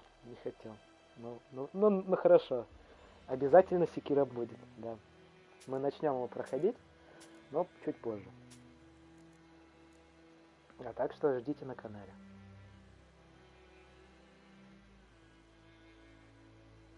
Будет маленькие кошмары. Маленький кошмар Nightmares, имеешь в виду игру? Нет, у меня данные две части, я как на игры это есть, у меня их нету, к сожалению. Были раньше при подписке, но сейчас нету. Да. Ну, за неимением данного будем проходить то, что есть.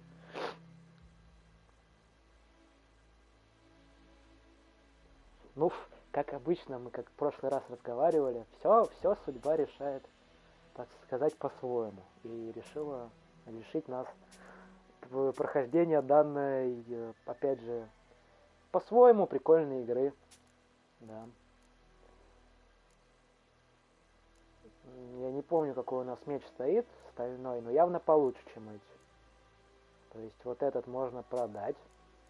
Вот этот продать. Они по 2 монеты даже мастера предметы стоят. Это просто невообразимо ужасно. Ой. И вот, думаю, этот меч оставим. Так. Все, народ бунтует, даешь им секиры, блин. Да, блин. Я такой, болтливый язык, да. Слишком рано я раскрыл козыри. Надо было их потом говорить. Когда мы какой-нибудь попроще. Береги себя. Ну ты хорош. Давай ты не будешь еще и подливать масло в огонь. Сабнатику тоже пройдем, но потом. Я максимально проходил ее немножко, там, буквально до первого сбитого корабля. Ну, так как я немного, не люблю воду, и немного не люблю темноту, и немного не люблю, когда становится страшно, я, так сказать, чуть не допрошел. Но посмотрим, думаю, все получится. Ну, давайте наденем эти перчатки. Штанцы у нас сапоги у нас Ну давайте эти сапоги оденем, только их чинить надо будет. И все вот это вот продадим, все это барахло, вот в принципе оно нам даже и не надо. Приветствую! Ну теперь и Сабнатику пройдем. Обязательно пройдем. А вообще в планах, пока мы проходим... Ну, у меня вообще несколько игр начато. Если можете заметить, вот есть начаты, точнее, записан как видео трансляции по игре Lies of P. Вот мы буквально там 2 боссов первых выпилили. Вот не знаю даже... Ну, у меня там, в принципе, ничего и не потерять, если заново начать. Так сказать, вместе перепройти ее. Можно, конечно, подзабить и начать какую-нибудь тоже Секиру или Dark Souls 3. Ну, посмотрим. Давай, Лот, удачи, хорошего вечера тебе. Комменты отстают. Ну, у меня последний. Ну, сейчас перезайдем.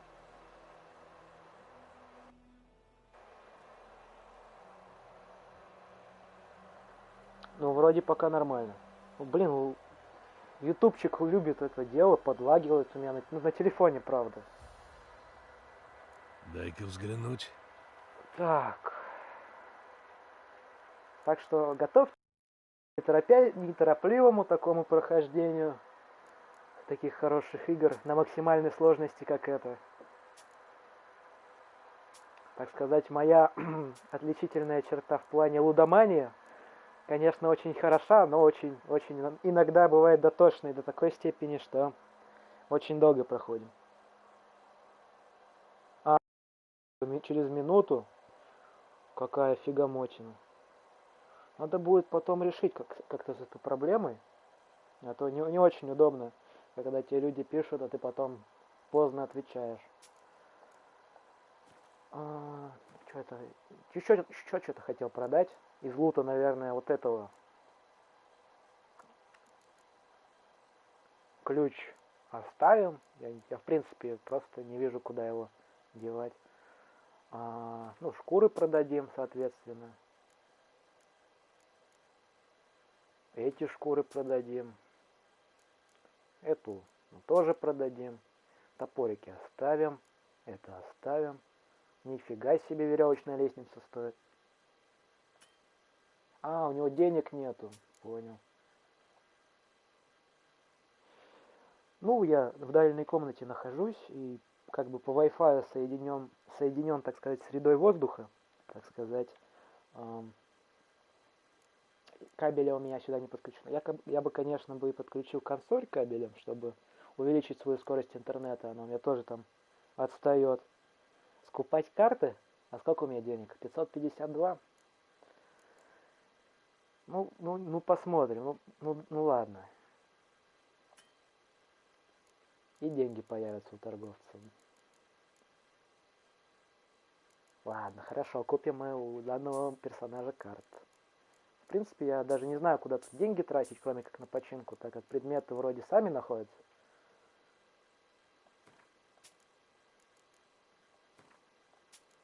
Ну вот, опять его, считайте, огрели на все его золотые деньжатки.Орены. Он не покупаеторены.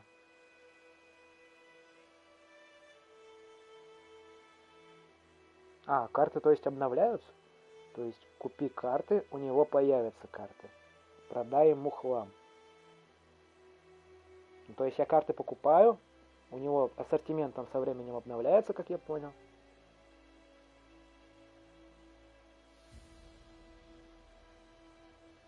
Деньги 0. На все чертежи зелий, сетов, отваров, масел и бомб. То есть, на все вот это деньги тратить. Ага. Ну, я так и думал, да, так мы и сделали.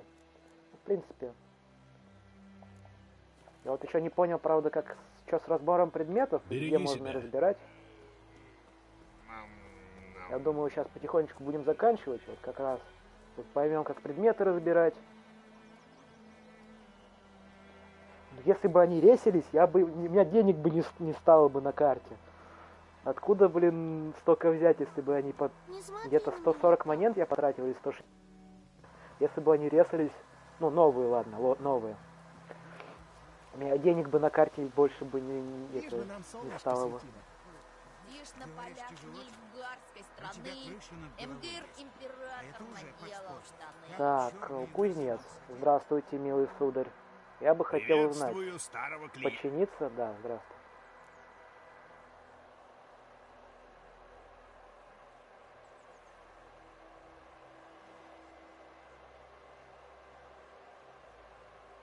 А ты что хотел? Я как бы вроде от вознаграждения не отказываюсь. Я, так сказать, ведьмак такой, помешанный на всем хорошем и блестящем. Будущий ник и арты на моем канале, так сказать, люблю все блестящее. И то, что можно получить, так сказать, за оказанные услуги. Покажи, что у тебя есть на продажу. Ну вот тут чертежей сколько, и сколько они стоят. 28 монет, 24, 26, 35, 55, 39, 72. Вот самая высокая это 72, чертеж на глиф. Малый. По-другому белыми ведьмаки не бывают. Они же как бы белобрысые, а я знаю одного белобрысого. Так сказать, та еще еврейская жилка присутствует в нем. А что я хотел? Я хотел предметы разбрать, да? Понять точнее. Я забыл повесить на нашу лошадку плотву сумки. И никто не напомнил ведь бедному, так сказать, ай-яй-яй. Мне и всему чатерсу. Как так? Просмотрели. И ведь не написали, что такой, так сказать, стример плохой, такой за этими всеми своими действиями. Я так и не понял, как разбирать. У него можно Сделай только мне их одну вещицу. продавать.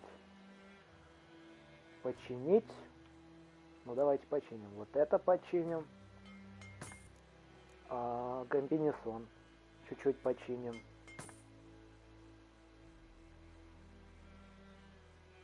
Ботинки починим. Перчатки починим. Не разбираются? В смысле? Они там в описании типа...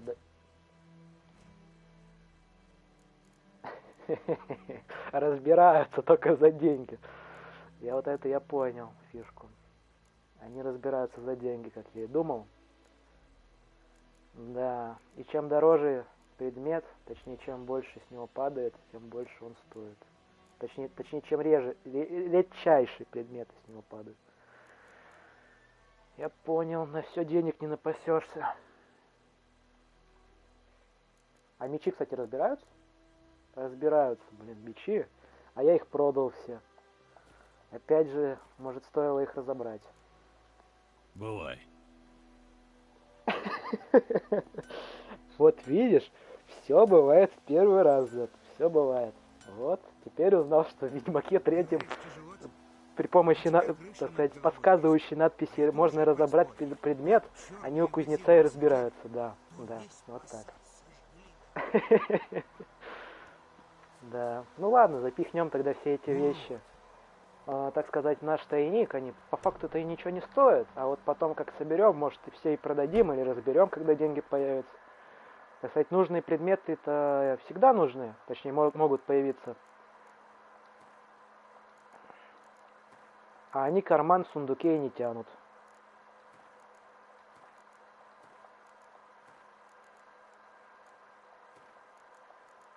Ну, книги, в принципе, тоже они место занимают, так что скинем их. Там, конечно, могли быть какие-нибудь значимые на секретки, но ладно.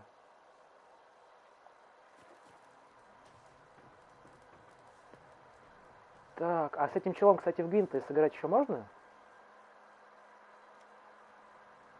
Здорово, чел. Можем сыграть. Ну, давайте напоследок сыграем в гвинт. Да, сказать, не утянет нас в тайнике вот это все хламылье. Да, какое слово-то хламылье. Давайте тогда сыграем последнюю партиечку в гвинт. И на сегодня, думаю, можно закругляться. Сыграем в эту твою игру. Так сказать, опробуем и закрепим знания, полученные у этого же мужика. Добро пожаловать в режим создания колоды. У каждого есть собственная специальная собранная колода. В этом окне мы можем управлять своими колодами.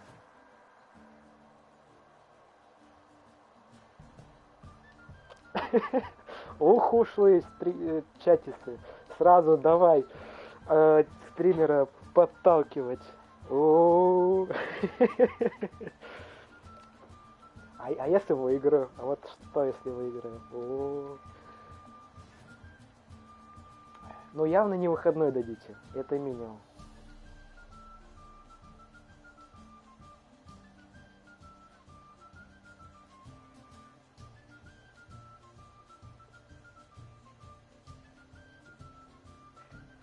Так, ну на завтра, конечно, вроде планов, ну, кроме там, ну, вечером только, если освобожусь, то... Ой, это какой-то прям внепланово. Уже 9. Спасибо, ребят, спасибо, что подписываетесь. Так сказать, не уследил. Спасибо всем. Вы, конечно, категорически настроенные ребята. Так. Ну, посмотрим, как пойдет. Карты лидеров. Это я помню, у него есть какой-то специальный навык. Уникальное умение, да.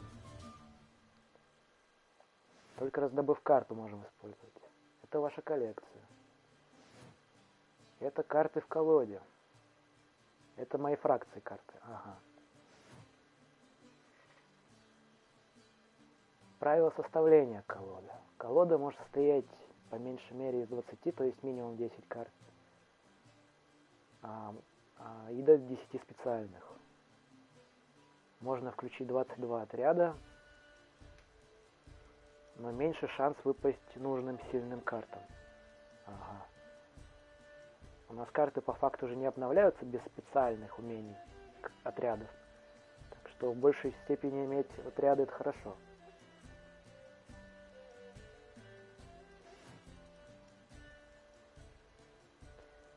Не хватает одной карты отряда минимум. Ага. И какую ставить? Со специальным умением, наверное. Выложите рядом с ней с тем же названием, чтобы удвоить силу подобных. Рубайло. Ага. Боец. С тем же названием. То есть бойцом типа синих полосок с тем же названием и третьим? Или умением именно в виду?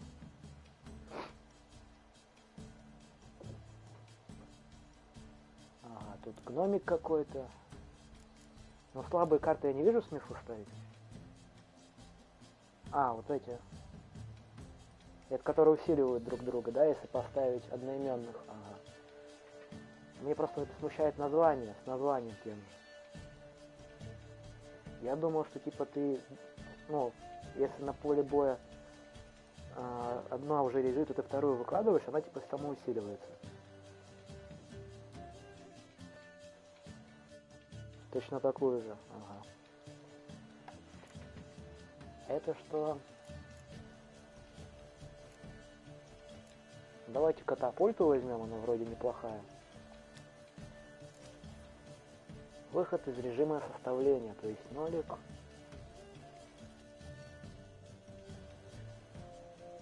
Нажмите треугольник, чтобы приступить к игре, или чтобы выйти. Ага. По факту же мы же можем еще карты накинуть. Давайте вот, которые усиливают друг друга, положим.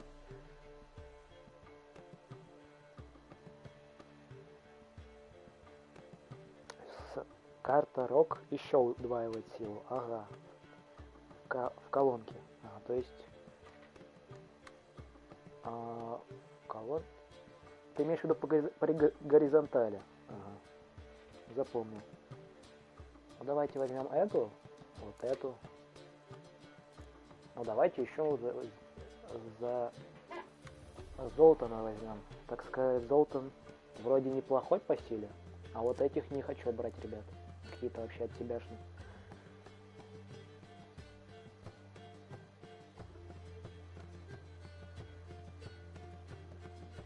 Да? Понял. А их можно обменивать? Я просто не все фишки знаю.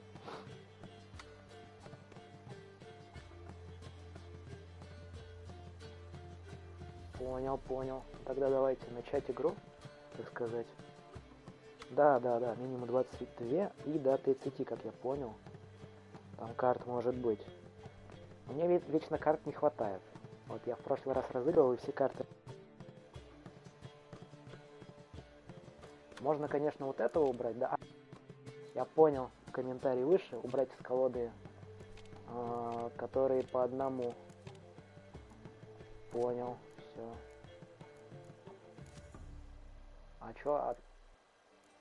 И вот такого чела положить. И у них навыков и вот этого. Точнее, вот этого. Со специальным навыком. И вот этого. Все, они как бы по единице силы как бы увеличивают. Ага. Нехватка для начала игры норма. Да, я вот все так и сделал. Я помню, что у него какой-то есть способный навык, что катапульту усиливает. Вот его возьмем. Ладно, последнего еще 3 все возьмем. И погнали, наверное. Если у меня, конечно, тут еще карт каких-нибудь плохих не осталось. А нет, все хорошие.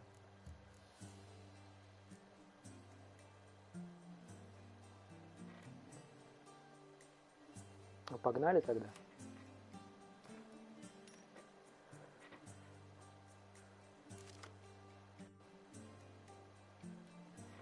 Какую карту хотели бы обменять? Вот эти. То есть удваиваем, вообще супер. И вот эти. Ага. Ну, в принципе, даже неплохая такая колода. Бот, точнее, бот. Бот? Вот это типа вот этого мужичка вы имеете в виду? Или это какая-то... Что именно? Я из персонажей не особо... Вот вроде все сильные, кроме первой. Чел с глазком разведчик. Вот этот. Разведчик, ага. Подождите. Мы сейчас, получается, вынем одну карту, и нам случайно выдадут другую. Угу. Предлагаю первого, наверное, вот, обменять. Да, помню, что он дает нам две карты и одну и усиливает врага. Правда, я не помню насколько, на одну единицу или на две. Ну давайте эту обменяем. И нам дали катапульту. В принципе, даже неплохо. Усилились. И из карт, ну думаю, погнали, все хорошо.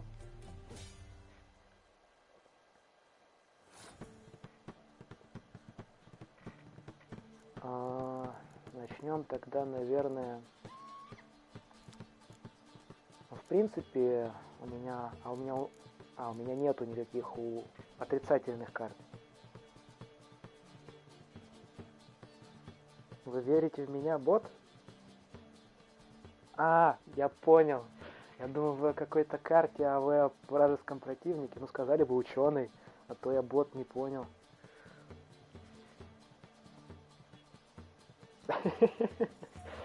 Смотрите, какие хорошие карты. Тут как минимум боты, так сказать, получат небольших люлей.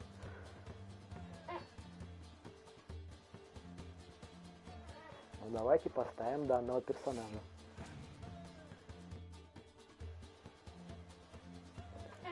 Что он поставил, я не увидел.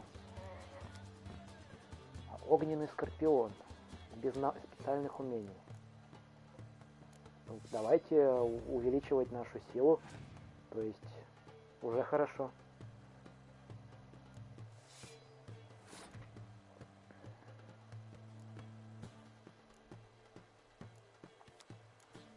Думаю, разведчика мы оставим на конец, как минимум. Вот этого чела у нас нету похожих. Там сборе на Глисвик. Дочка из значистых лесов. Казденских. Там мелкий шрифт, не видно ничего. Надо потом будет подшаманить и шрифт увеличить. А то неудобно читать. Давайте ее поставим.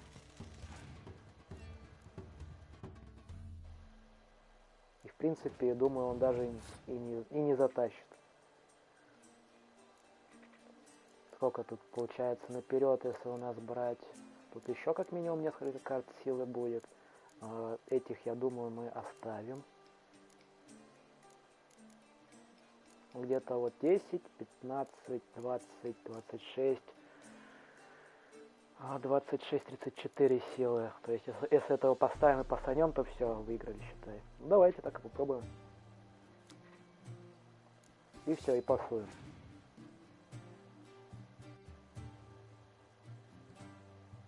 Ха-ха. А у меня там только один луч. Я не понял, на 3 единицы что ли уменьшает? На 1. А у меня же у нее было больше. Было 4 вроде.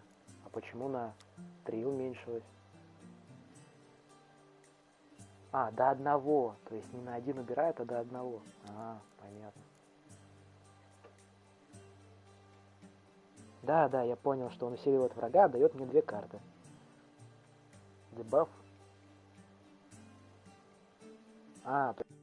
Забирает силу у меня. Я думаю, он просто 1 плюс дает. Либо случайному, либо которого я назначу. Просто 1 силу забирает. Понял. Тогда давайте пасовать. Я, в принципе... Если он, конечно, пересилит, то, значит, первая партия за ним.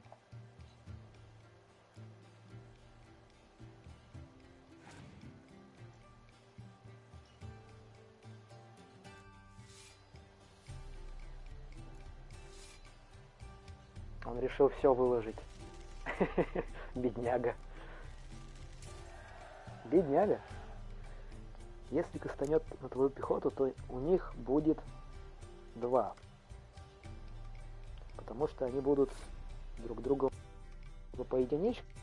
Единичка плюсом каждому будет, да? Если погоду использовать. Понятно. Кстати, мы же специальную способность еще извернуть можем. А что у нас за способность, я не помню. Возьмите из вашей колоды мглу и сыграйте эту карту немедленно. А мгла что делает? Это мгла? Да. То есть у дальнобойных юнитов до 1 снижает. Понятно. Но мне такую не надо ставить, это плохо. Эта карта плохо делает. У меня юниты дальнобойные есть. Вот же он. Одним словом, нехороший человек. Давайте тогда поставим эту карту. Да, мгла дебаф для лучников, да, он я в прошлый раз и ставил. Я просто не прочитал. Он все пасанул. Ну давайте доставим тогда. Все доставим. И вот юзанем этого парня. Я поставил к нему его, и мне дали 2 карты, одна из которых специальная. Ну как-то так. Я даже случайно использовал мглу, и в принципе поферил себе весь урон, но мы и без этого победим.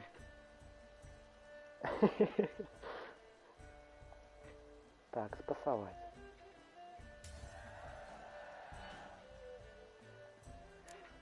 Ну что вы, что вы. Я же не настолько злой стример, понимаете? Я, конечно, не знаю, как опросы еще в итоге Интересная партия. Если захочешь взять реванш, дай знать. Можно было бы, конечно, еще и опрос долбануть за данную ситуацию.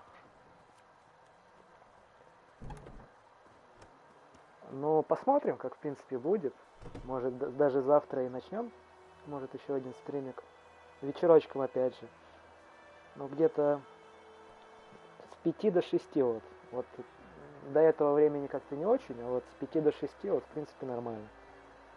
Так что, если что, я постик напишу, ребят. Если там колокольчик стоит, то уведомление должно прийти. Там за час, где-то за 2, может.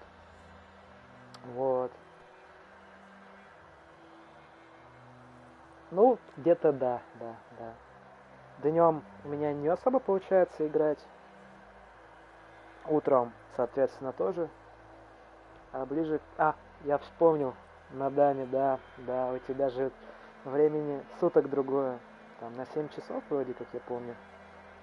Вперед идет у тебя. Да. Ну, у тебя же вроде там, как я понял, ночные смены. Так что скоротаешь время, повеселишься, раз свободное время присутствует.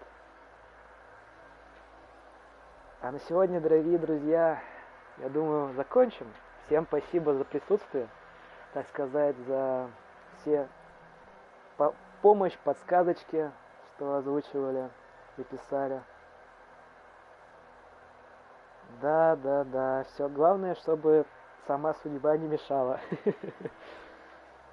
Да. Желаю вам всего хорошего, утра, дня, вечера или ночи.